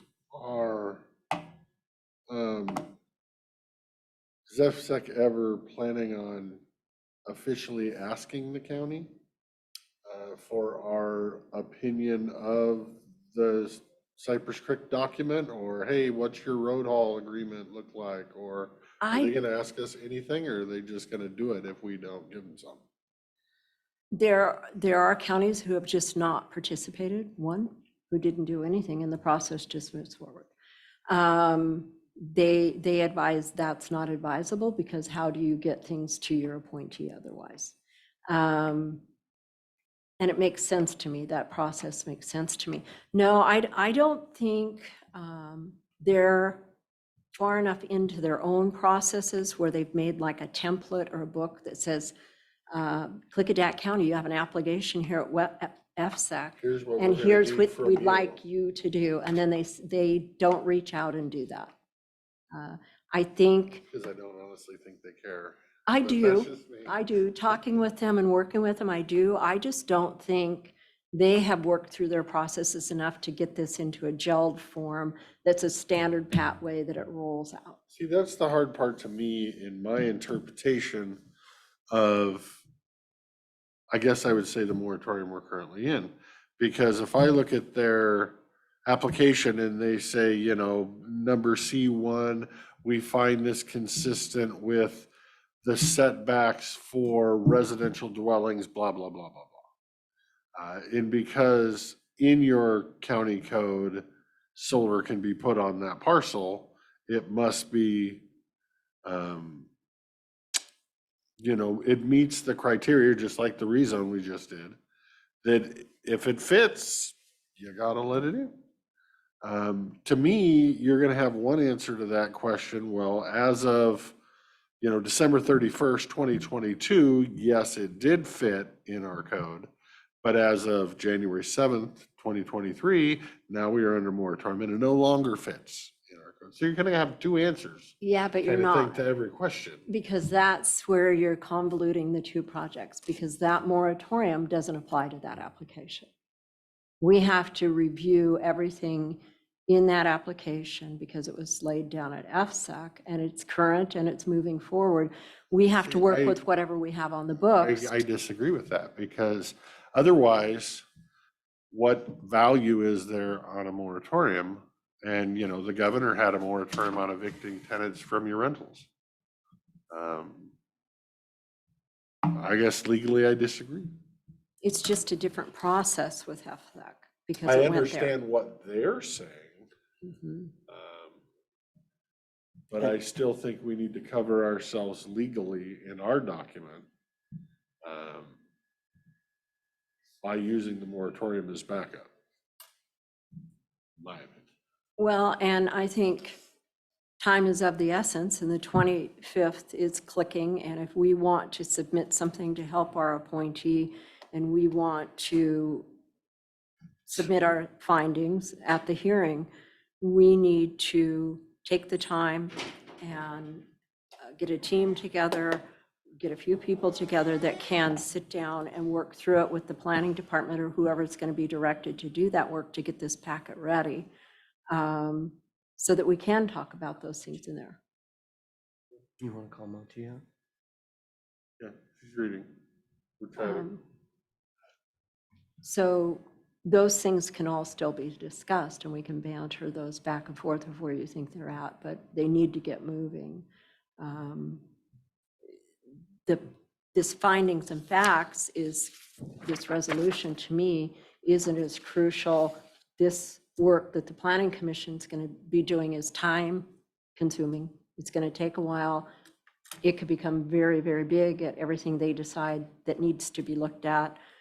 Readjust the EOZ, whatever that needs to do. But this one has a ticking time clock to respond to that application. And no, FSEC doesn't reach out and give you a list of what you need to do It's up to the county to decide their response and how they do it. And I did Mochi's reading, but I did talk to Mochi yesterday and I said, what does that look like to you? And she felt like because we did not sign, okay, I'm going to say it wrong, B, I believe it is, the land use consistency document, that there would just be no response because that not signing it said Klickitat County didn't agree and we don't feel we're consistent, so take the application. My suggestion back on that was, I think we would be errant to our public at large if we did that, because we aren't saying we're anti-solar, we aren't saying we're solar, we're saying we're looking at this application, we're saying where does it fit, how does it fit? And I believe if you say nothing and you don't comment on those things, you haven't done your due diligence for your public. You have to respond, we have to react as a county and be part of the process. And it'd be really easy to just walk away and say, we're not doing it, but I don't think that's being responsible to the public. So the 25th, is that the land use consistency hearing? Correct. Okay. It's both. It's going to be the public information hearing, then a break, and then the land use So consistency. it's a public information meeting or hearing? Meeting. So that's where they're giving out public information. Yes. And then there's the land use consistency hearing. We did not sign, like Yakima County Public Works Director signed the land use consistency determination. FSEC used that during their land use consistency determination to show that it was consistent.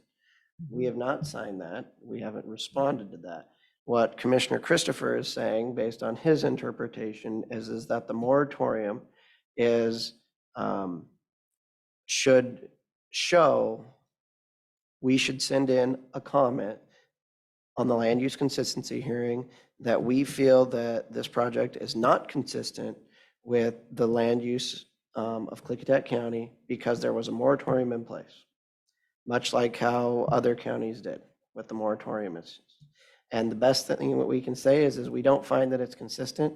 They're going to look at that. They're going to run that across through their attorneys and how they've determined in the past, which, you know, I've always said it's pretty obvious how they're going to rule on that. But I still think that it behooves us to write that because that is how you feel and that's what you both agreed to. And that's why you enacted the moratorium. And that's as far as we can go down that path for that side of the determination. Well, and the same with Benton County. They did a pretty extensive response.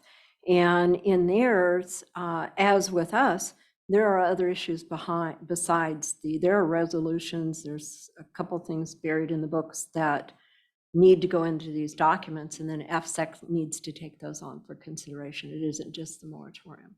And each one of those, A, B, C, D, E, F, G, will be answered with what's fitting within those so that that is out there for FSEC's consideration. The moratorium is one issue for me, but there's other issues that were just never addressed or readjusted through this process over the years that we just haven't cleaned it up. But they're there and they're valid and they were signed by our commissioners. But I mean, we don't have like Benton County that actually changed their zoning designations and changed their land use laws. Right, we didn't change We anything, did not change anything. but we have things on the books in opposition that we did not change to allow solar to just flow through. What was that? Can Well, you and give me those will an come out as we develop those documents and we can discuss them. There's a couple of different resolutions in place. I'm thinking back, there might be an ordinance that I found.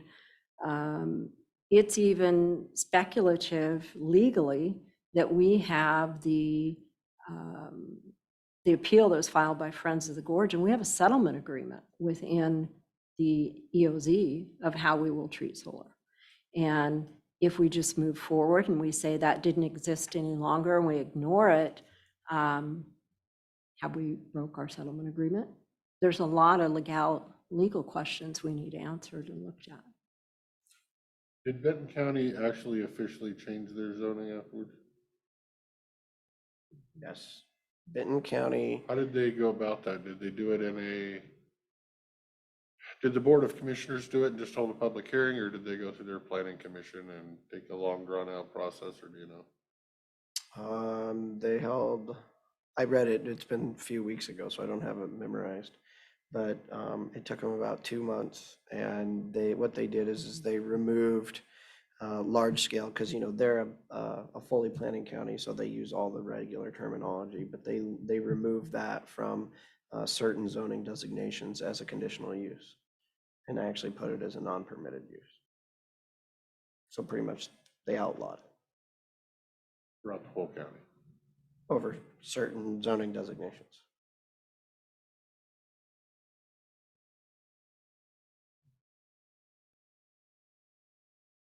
But again, none of that matters for us because none of that was done prior to, and it's at the time of the application being filed, what was there. What you do after that makes no difference. I think that in response to that, Yeah, I disagree with that.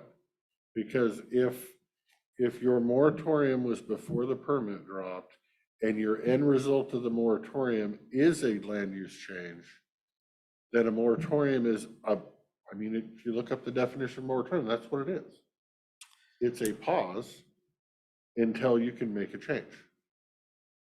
So if the pause is not a pause, how is a moratorium ever legal for anything? Marijuana, short-term rentals, evictions, a moratorium is a moratorium. To me, we have a difference because ours is the first one that went in before a permit dropped. Everybody else And I went in did after. review Amy That makes a Hoffmeyer's legal letter difference. that talked about the difference in the moratorium. But I have to say, it's a matter of interpretation too, because there's a little bit more language in there that ours is just a little bit different than what she was talking about. And if we do put it in and they disregard it and say why, then they've done it. But if we do put it in and it isn't the same legal terms of that one she was talking about, then we've included what we need to include. right. And so because the board has done that, I agree, the board, we should respond. We've directed staff, I believe, at our last meeting to review the applications and documentations as if it was going to go through our process to come up with recommendations. I've been saying since the application was filed and I first read it, that this is going to come very fast and that we need to start making our recommendations. And our recommendations are to the full FSEC board. It's not to our person on the Correct. FSEC board. It's to the entire board. He's now Switzerland. He's somewhere way out It's there. up to them to distribute to him. And everything we do has to go in front of it. And so in essence, we are no more than anybody sitting in front of us during a hearing, putting in our comments. They might give us more weight. They might not give us any weight at all. Right. But that's the best that we can do. So, So Moshe, have you looked at their application yet and are making findings or inconsistencies of their application? Have you started that process yet? Yes, but I'm not completed. I read through it. You have to come to the mic. I'm sorry, we're in Zoom, so you don't want to. I read through the applications when it was first submitted to AFSEC, but then I have not looked at it again. So after our last week's discussion, so I dived back in. So now I'm making note. I'm not through because now I'm looking at the different angles, not just to learn what they are proposing. So I guess That's why I can't understand why we have to have this done by the 25th. I believe Because this that's, should be a time consuming to be thorough.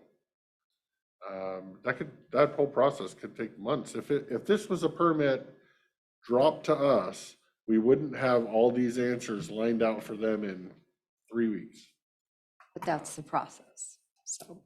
And if There you you are. notice, the governor and the legislature right now are trying to speed that process up, and they are trying to make it so that it's more efficient and faster paced. Because of the time frame and because this has been a caustic situation for quite a few years. And there's been, it has not been easy for Mochi and the board at times. I would like to, in the interest of helping and getting things done and taking a different view so that it isn't just Mochi in the hot seat creating things, I would like to come alongside and work with her or with staff and help prepare each one of them, the A, B, C, D, E, go through them all, submit what I would like to see, and we'll work on it together and try to get a packet together to bring back to the board as soon as possible for you to look at so that we can submit it to FSAC. And I think in the interest of what is viewed as a fair process from outside community, I think it's a good way to do it so that we don't have rocks thrown any longer. Try to make it a broader process with more people touching it in the interest of, it wasn't just pigeonholed and slid through the night. I don't want to hear those things. I do worry about that though, because then we're actively as commissioners getting involved in determining land use on a, you know, would you ever sit down with Moshi and go through the same thing on Bluebird out in Bickleton? Yeah, I would. I'd sit down and go through a short plat with Mochi if we had a bad situation and we needed a different way to make it a streamlined, I'm easy kind of looking at, process. could they use that as, could FSAC or some lawyer at some point use that as us meddling in the I don't see how. trained officials, you know? Technically, any comments that Mochi writes is on behalf of the board, I believe. And so whether one board member, we all go to our own separate committees and we all represent the board as best we can on those separate committees. Well, that's why it was kind of originally, it was, she comes up with her findings on those things. We can come up with our findings on those things, and then before it's turned to FSAC, let's sit down and have a powwow. And we go can over still it do that that. way. I'm just saying I would like to offer to run mine in conjunction with Mochi and work with her. I think we have a week to get this done and to fine tune it the best we can. I just don't see it. I And don't know. bring it back to the board next Tuesday. And then we could submit it next week, and that way it would at least get to Mr. Childs a few days out. May I? Yes. So I just want to point out that appreciate Commissioner Zola's offer, and I'm happy to work with anyone who's willing to help me through this process. Planning is not the only departments need to review the application. You know, building code requirements, public works concerns, health department possibly, if they are going to have an O&M building or anything like that out there. So I would strongly encourage the board also request other department to provide input in addition to planning department. Because I can only comment on land use consistency. There are other issues that we need to address as a complete And response. I understand the whole, we want to get this to them by the 25th. But I also don't, I guess, want to rush through it and have our staff and all those other departments just rush through their answers or their findings. This is the only chance you'll get. This is You don't it. get to turn this in on the 26th. No. Hold If- on. This is the only chance you get to provide comments on the land use consistency determination. There's the the way I actual understand. rest of the application and the hearing on that as They'll well. work on it more after that, But- depending on what their finding is. But so if they find that this is consistent, that sets it on the expedited process. If they find that it's inconsistent, then it goes through the adjudicative process to make then there's another hearing adjudication for a recommendation for preemption by the governor. So if we routed that application to everybody that you and that we think needed to maybe possibly comment in it for land use consistency, and pointed out, you know, okay, look here, work on this, then possibly we might be able to throw together a workshop for late in the week for them to come back with their comments, and then everybody sit at the table together to say, okay, where are we now with everybody's view on this? Because I agree, in my mind, I was thinking, okay, when we bump up against Public Works, I would really willing to walk it down there and say, okay, Jeff, here's what we have here. Give me your thoughts on this. But Yeah, and I have a question is typically the initial public meeting, they are required to have it within 60 days upon receipt of an application. But generally, they do not consolidate the initial public meeting with the land use consistency hearing. It will be like a separate hearing down the road because that the initial public meeting is to inform the public about what's going on. Sometimes they can use it as an opportunity, as a scoping comment in regard to the SEPA process. They can seek public's comment on that. So there's, They did combine them for Benton County and Kennewick, so in February. And that's what they have set our first one up as public information first, and then close out, take their dinner break, then go into the full hearing with the hearings, the judge there present. And that's what they're planning for this building. Because they set up the tables and looked at where doors were and different things when I was there with them. okay, So that's what they are planning. so the time is really short. Mhm.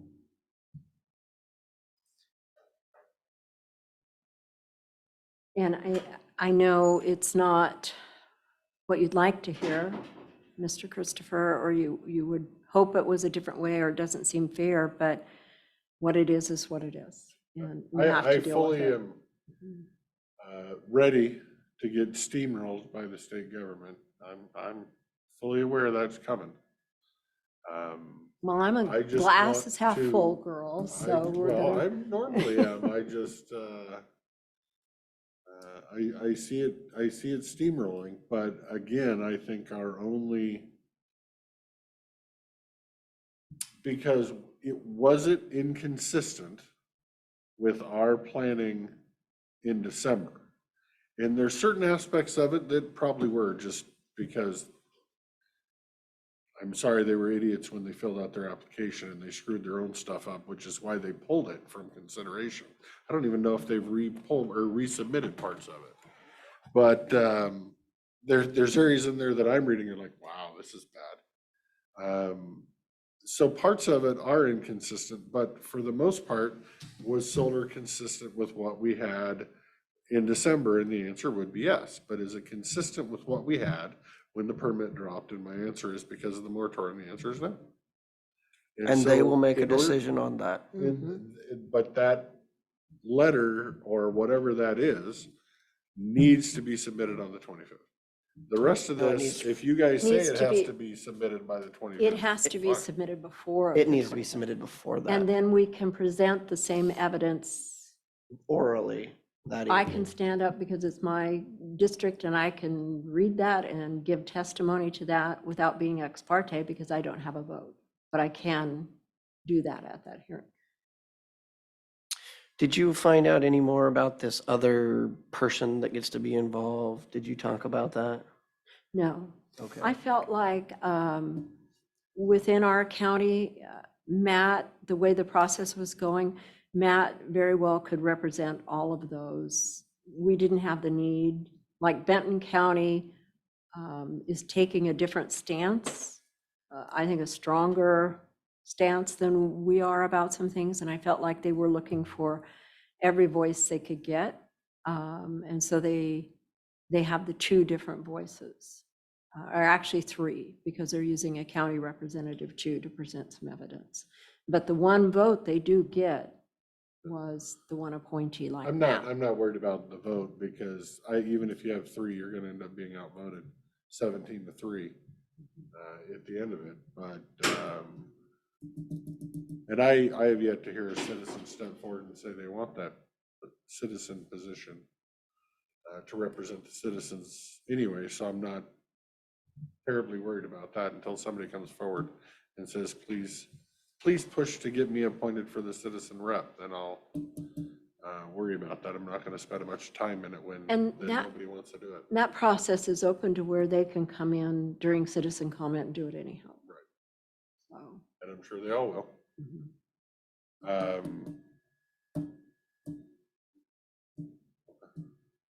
So So first off, we need to make sure we draft some kind of a letter to stay, what may have been consistent in December is not consistent in January because of the moratorium. Just make sure you include moratorium language. Right. okay, Until we work ourselves through the moratorium and find out what we are going to have for land use. We don't know if what they're presenting will be consistent with that. Because we don't know what it is yet. And then this other document, which is our findings of their application on a line by line. Mhm. Okay. so two things. The initial public meeting, this meeting may also act as a scoping meeting for the EIS. The council also allows the public to present written or oral testimony relating to the proposed project during this initial public meeting. The land use consistency hearing is what you're responding to right now. I would say that if this is going to happen on the 25th, it would be great if we could send a letter to FSEC right now stating that we don't mind this being an initial public meeting, but don't think that you should hold consistency hearing at this time, so that the county has more time to present its arguments on the land use consistency determination. Doesn't hurt to ask. How do you feel about that, Commissioner? Because again, there's the initial public meeting, and in this meeting, I think it's important that the county state that this project is of a size of large enough that an EIS should be required, and we need to provide our reasons and rationale for that. Okay. And that, and then they could consider that as part of the scoping for that. But what will happen is if they determine that it's a land use consistency hearing, during the land use consistency hearing, a determination of that it is consistent, they may go through the MDNS process rather than a full EIS process, which gives us less ability to comment on the overall application.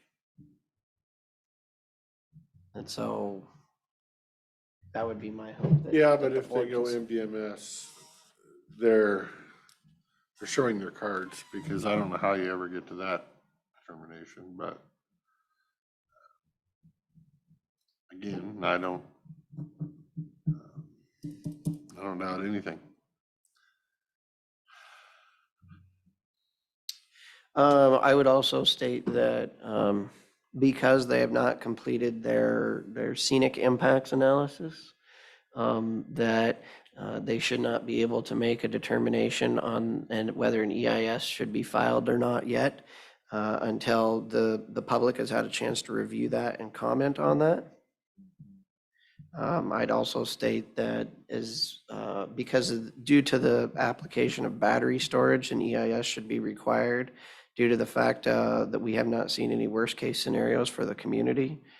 This includes prevailing winds, evacuation zones, size of contamination, and then as well as with something of this magnitude, they need to do studies on the heat island effect.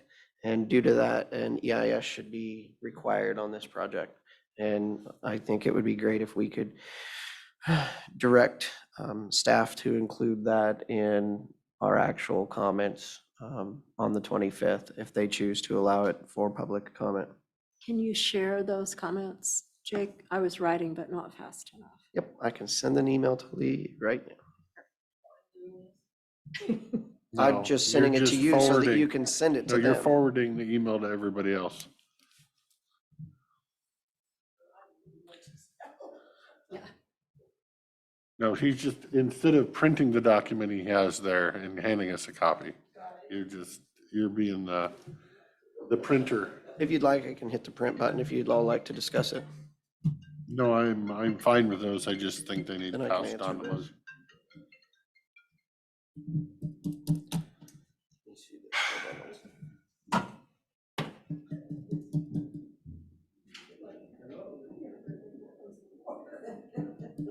I thought that was you. Okay, so do you know where you're going from here? No. It's kind of muddy. Kind of muddy. I will continue and start writing some note. But if you could also contact other departments to maybe, they can turn in their comment to me so I can, as a coordinator, to compile everything. And then schedule for a workshop hopefully soon, maybe even on the 20th, that it may not be a complete comment, but at least I can bring what I have down here and talk about it. Do the other departments already have a copy of this application, or do we need to Yes. have you send them? I each can send copy? them a link to the AppSec website, it's all there. Yeah, and if they need hard copies, I can print that out. Okay. How do we want to contact those departments? Do we want to have Lee send an email, or do you want to contact them personally and say, hey, by the way, we sent you an email, you need to handle this? Yes, I'll send them an email and tell them time is of the essence, and their focus needs to be on land use consistency, correct? It's on their specialty, Public Works typically comment on stormwater and Okay. transportation, Okay. building department on building code. Okay, Health Health, department. Health department, natural resources department. okay.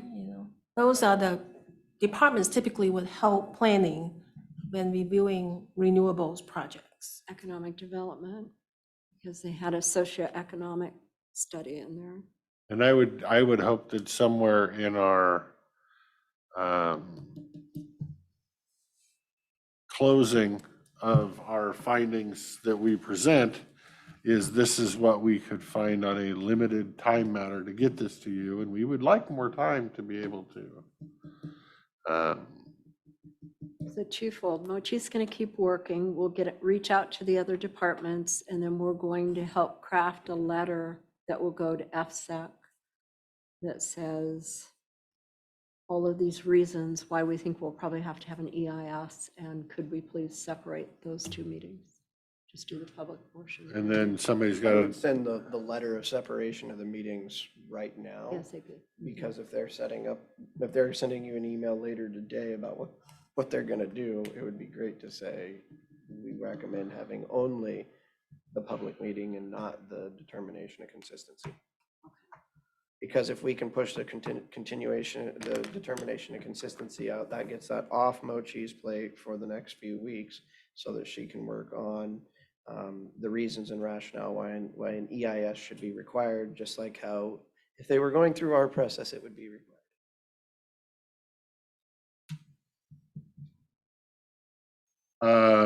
so yeah, somebody needs to send a letter of separation. We still haven't heard who's going to do that. The letter that we need to send stating that because of the moratorium, it does not meet our current land use, needs to be sent by somebody. Created and sent, and then working on the plan, as she's saying. So technically, we have three things to do, and we need to figure out who's doing each one of them. Any volunteers?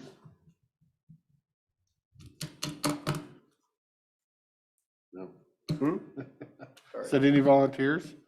You had the EIS one. I actually liked your EIS one. If you wanted to draft a letter, I would be fine with that. If not, we'll just forward them on and.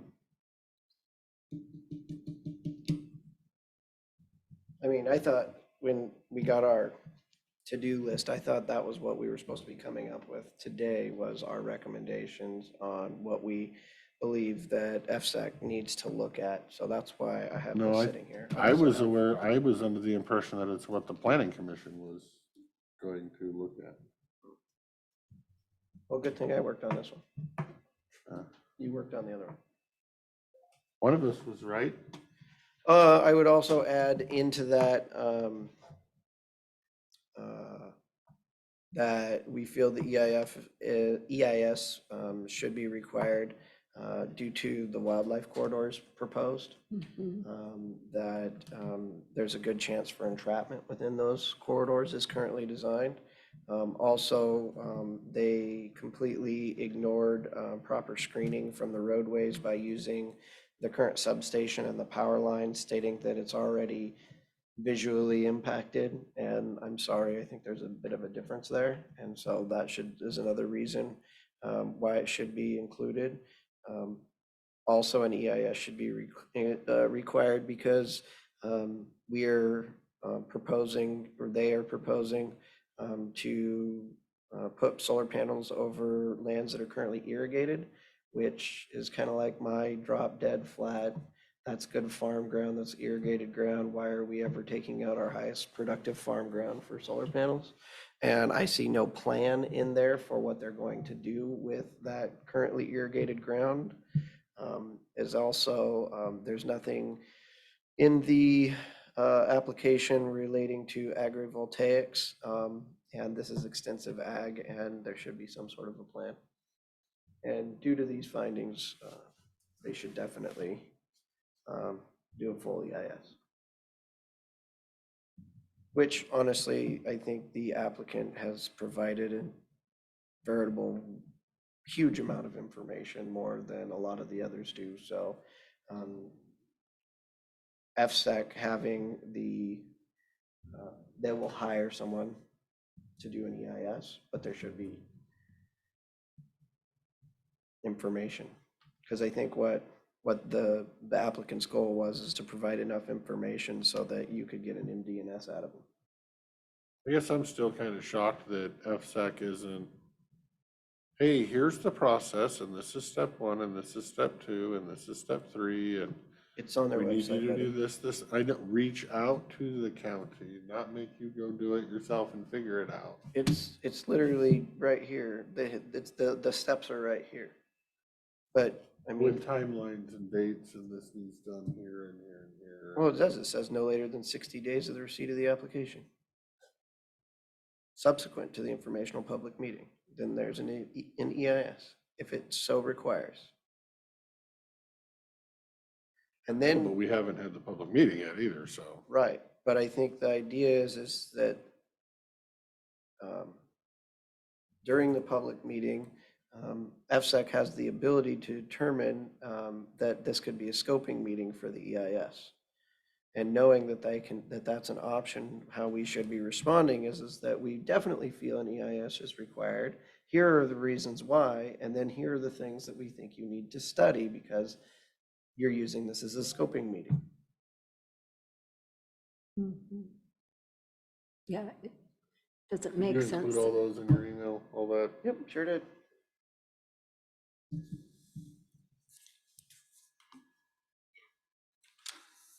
Okay, I'll talk. Where's the action? Are we having Moshi write the letter of separation and the letter of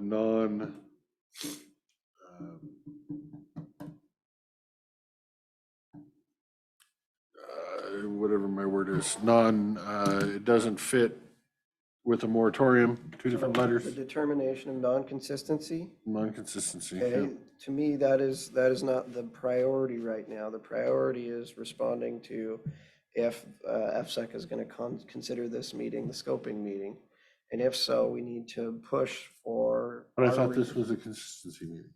No, this is the public meeting. Uh-huh. This is a 60-day public meeting. This is just a public meeting that might turn into a scoping for. If you'd like, we can SEPA. take 10 minutes and you can go to the FSEC certification process and read about it.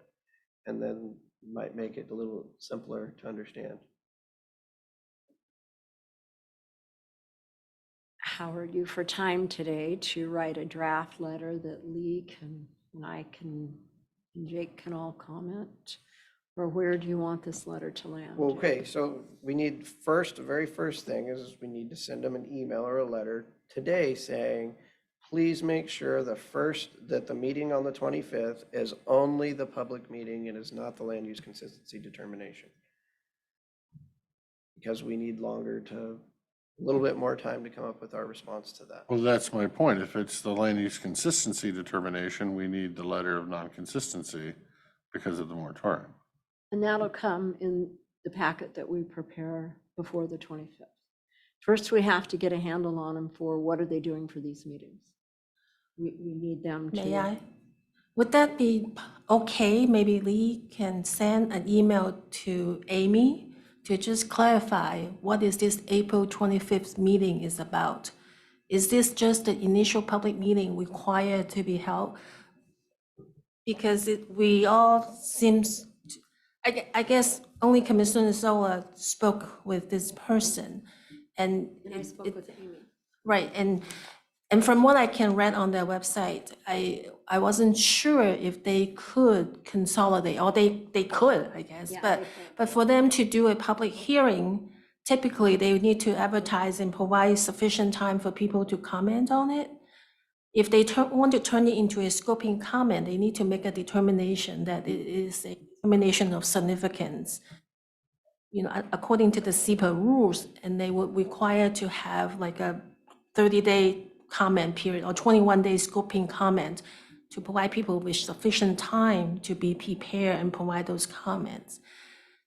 If we can get something in writing to say that they are going to consolidate the initial public meeting and the land use consistency public hearing together on the 25th, then we can write a letter quickly. So I have an email from Joanne Snarsky, who works for Amy. She said, Amy asked me to follow up. This is from early this morning.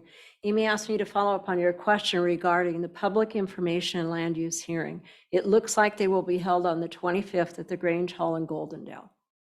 And so they were discussing it formally today in their meeting, but Amy said, go ahead and say it looks like the 25th.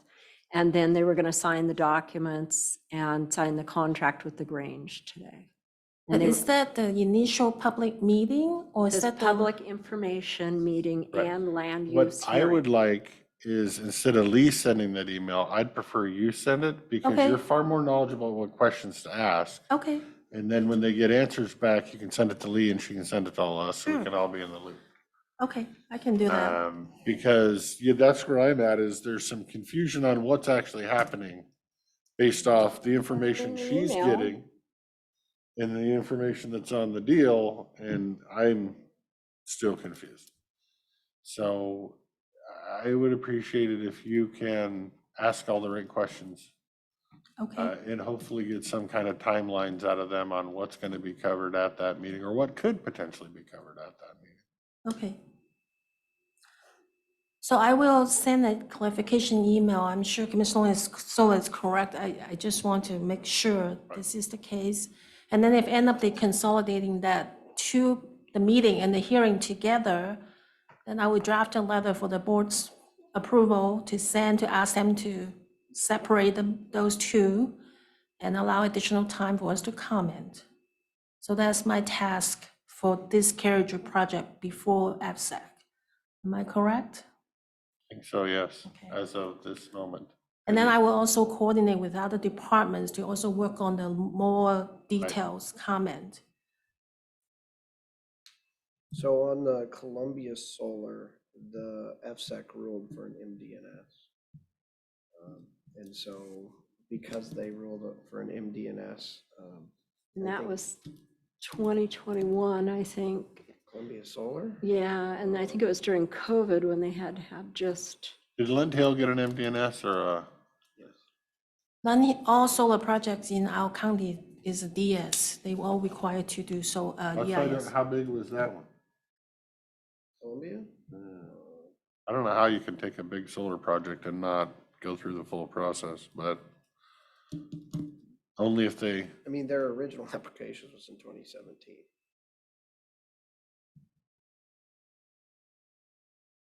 See if I got enough bandwidth to tell you how big it is. It'll take a while.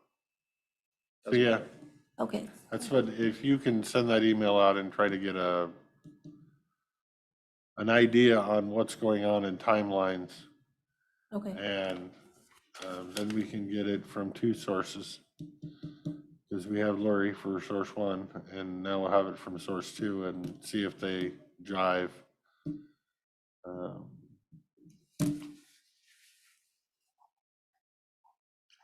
25 megawatts. It's Columbia. 25 megawatts. And these are 150 megawatts. Say Lund Hill is. I can see 25 potentially being mitigated, but I don't know, I'm not a SEPA person. I mean, it's small enough. So can I ask other questions related to solar? Sure. So before 2:30 today, I was planning to have the first planning commission workshop to talk about solar ordinance next Monday. And then next Tuesday, we have it scheduled to continue the public hearing on the moratorium on Tuesday. Do you want me to continue my plan to work on what we just talked about and also have the first workshop before the planning commission? My plan, I have nothing to send to the planning commission at this time. I just thought that I could use this regular meeting as a workshop to kind of brainstorm about what they expect me to provide, because we have a lot of information. And I do not want to decide what kind of information the planning commission want to see. Yeah, and that's where that's a whole other, that's off the FSEC.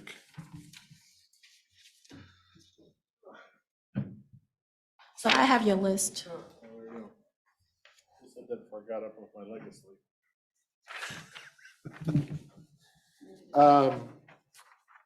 I mean, they don't have to address each of those questions, but they're the questions I have. So hopefully when they get done with whatever they're doing, their answers answer all my questions, or a lot of them anyway. Right, and I am trying to hold that workshop separate from the moratorium because the moratorium is still open. You know, the public hearing has not closed. We have not have any signed directions from the board. Until next Tuesday. Right, so it will be the night before, so I'm just going to talk solar in general to kind of prepare them about what's coming What to up. think about, what to look at, what And if they can give me some idea what kind of information they like to see and I can help them. Maybe you could give them a recap of the EOZ, what it is, what happened with solar, what it says in there about solar, and why we're where we're at today, because That I I don't am, think a lot of them are familiar with what we already have versus why aren't we using it? okay, so I would need some clarification then, because I was under the impression that the solar regulations is only limited to the township and range. where Okay, the so you're mor- doing it just within that, Yes. okay. All this planning commission meeting is only within the boundaries Okay, of the moratorium. Okay, And- And the only way it would affect EOZ is if they came out of it with a finding to make an amendment to the EOZ having to do with that township and range scenario, am I correct? The township and range right now cover both EOZ and non-EOZ parcels. So I don't want to confuse the issue, especially some of those are newer members, that if I just narrow into the EOZ background, then they might have the ideas that all this project is within the EOZ. It doesn't really change our requirements. They still go through the same requirement. The only difference between if you are within an EOZ or not is the permitting process. Whether that will be an administrative process, or do you require to have a public hearing before the Board of Adjustment through a And I CUP don't process? see anything happening inside that township and range ever getting to that question Mhm. ever again, because they're all gonna go to FSAC. So we'll never be posed with that question within that township and range, I don't see, for any of those projects, so. And so if that's okay with the board, I'd like to start the workshop with just a general discussion about industrial size solar development in our county within the Centerville and Goldendale Valley, specific to those township and range for right now. I'm sure we'll have more workshops, but maybe, slowly we can narrow down what kind of information. So to me, that's what we need to focus on. If they have questions for things that are outside of that, we can discuss that when they're done with this one. Okay. Is kind of where I'm looking at it anyway. I don't want them to, I want to keep the train on the tracks. And that's the focus for the area that's surrounded in the moratorium. I don't want them looking too closely at Bickleton and whether solar should be good in Bickleton. And that shouldn't be an item we're discussing right now. We're discussing here. That's me.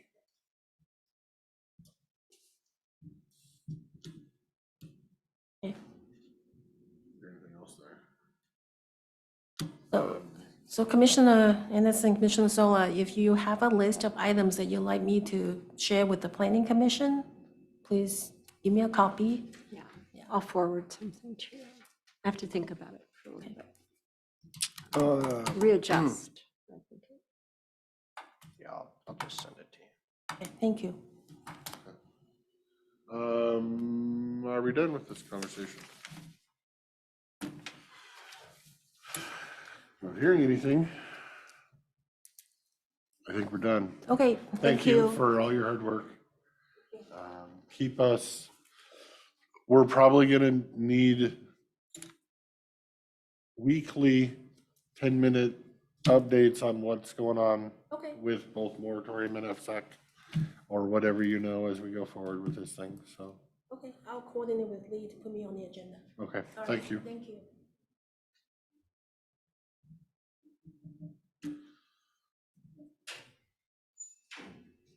Next up, and we're 20 minutes behind, follow-up discussion regarding Klickitat County's contribution to the cost and financial services of the Columbia Gorge Regional Airport. Did everybody see the new numbers? Where's that at? So Lee sent an email that April 5th, 11/22. The city of Dallas is trying to get budget numbers in place. They did agree to the changes the board requested. Richard Foster time change. And a quote from them, "Thank you for the update on the continued discussion. I am of course open to continued conversations, and I think a year-to-year review of the contract is prudent as we dial it in. I originally quoted $52,500 based on the past year's methodology. If I remove legal and city council time for the calculation, I arrive at a total of $90,104 as the value of city services provided to the airport. Splitting that with the county would be $45,077.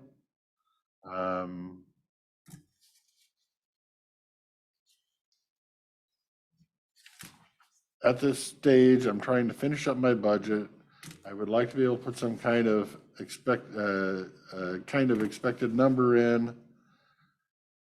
What was the hours of Richard Foster's time? And here's the big one to pay attention to. Would you be agreeable to deducting that value, Richard Foster's time, from $45,077 and then going with that as a final number? If you remember the math we did, we deducted Richard's time from the whole. They've taken the whole and separated in two, and then are having us deduct Richard's time from our I think side. he probably wrote that as a mistake. I think the only fair thing to do is. Oh, he's gonna be fair on me. I'm just willing to give him what he's asking for. It's not the game we play, sir. And I don't think if you asked him, he would say that that would be fair. And that's probably. He's not the what one he that gets paid $200,000. Yeah, he's probably got a lot more problems to think about in a day than this.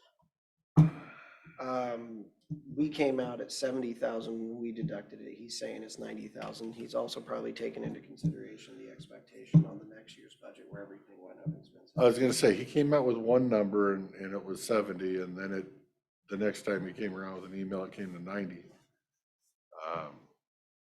I was hoping to get out of this thing at, 30, 32-ish. Isn't that where we're at if we deduct Richard's time off that number? Richard and Jeff's time? Off of 90? Off the 90. Right? You would be, you'd be deducting 25 from 90. I thought the grand total was more than that. Now, this is the email I sent back to Lee. Said I personally love the fact that he's allowing our staff time to be deducted from our share and not the total number. Yeah. 32. Yeah, it's a difference from 32 to 19, which is Right. $13,000 I was trying to save. I was trying to give him exactly what he asked for. That's not what he's asking. That's what he asked. It's plain and simple. Yep.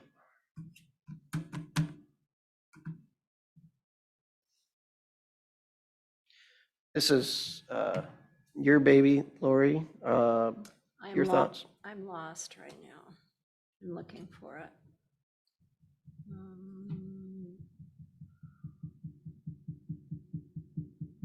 I thought I put a copy of it in my packet for today for review, and I don't have it in there, but I felt like Matthew was provided the numbers, and I felt like what he came back with, that it looked okay to me, and he looked happy with it.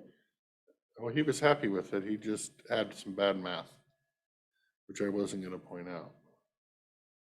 His bad math was the difference of I don't know where about my, $13,000.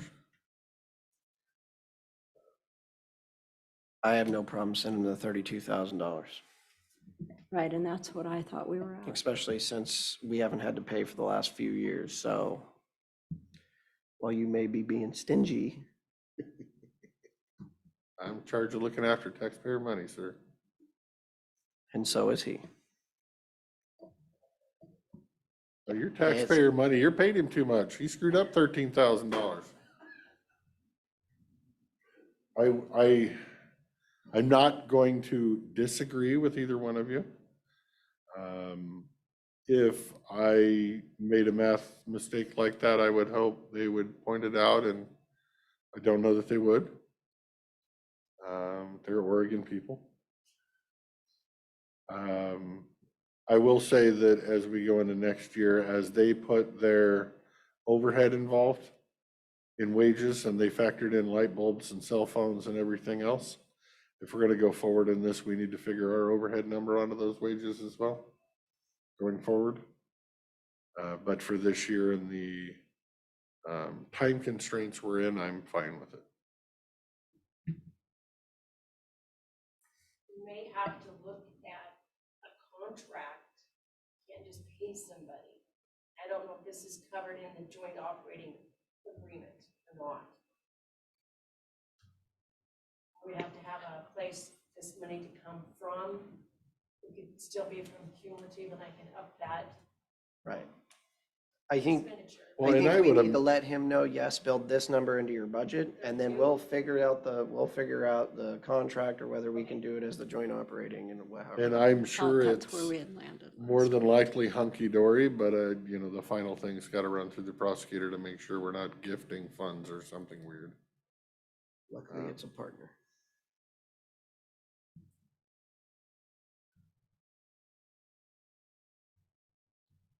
I figured you were gonna get at me for that. For what? Saying derogatory things Correcting to his people who math. live in I still live in Oregon. Oregon?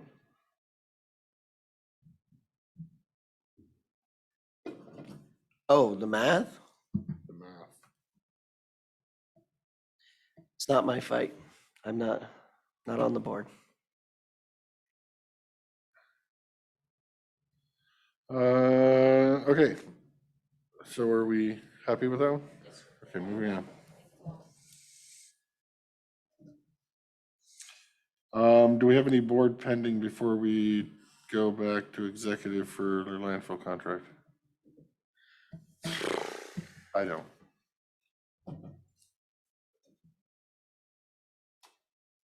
Anybody? I'm looking, hold on. Mr. Rob, do you have anything for us? Did we make a motion or did we need to sign all the letters to, oh, it was a resolution? No, oops, wrong one. We don't, it just goes under board pending as correspondence. Okay. Perfect. There's also the ask for a letter of support for the Oregon legislature for the 125 million. I was gonna say, we already did that, didn't we? Did we? You sent I it might out? not have. No, this I one, know. this is for the I'm just like- broadband in here. I thought we did a letter a week ago Did we? for the bridge. Was that for Yeah, I think it was Oregon? last week for Oregon, a letter for them Okay. to match. I just hadn't put an X next to it. I'm just, Yeah, oh yeah, you might have want to thought about that. I know, now they're not gonna give you Now appropriations. you're not gonna get $125 million out of them. I'll take my 13,000,000 back. For cost discussion, old business. Human resources.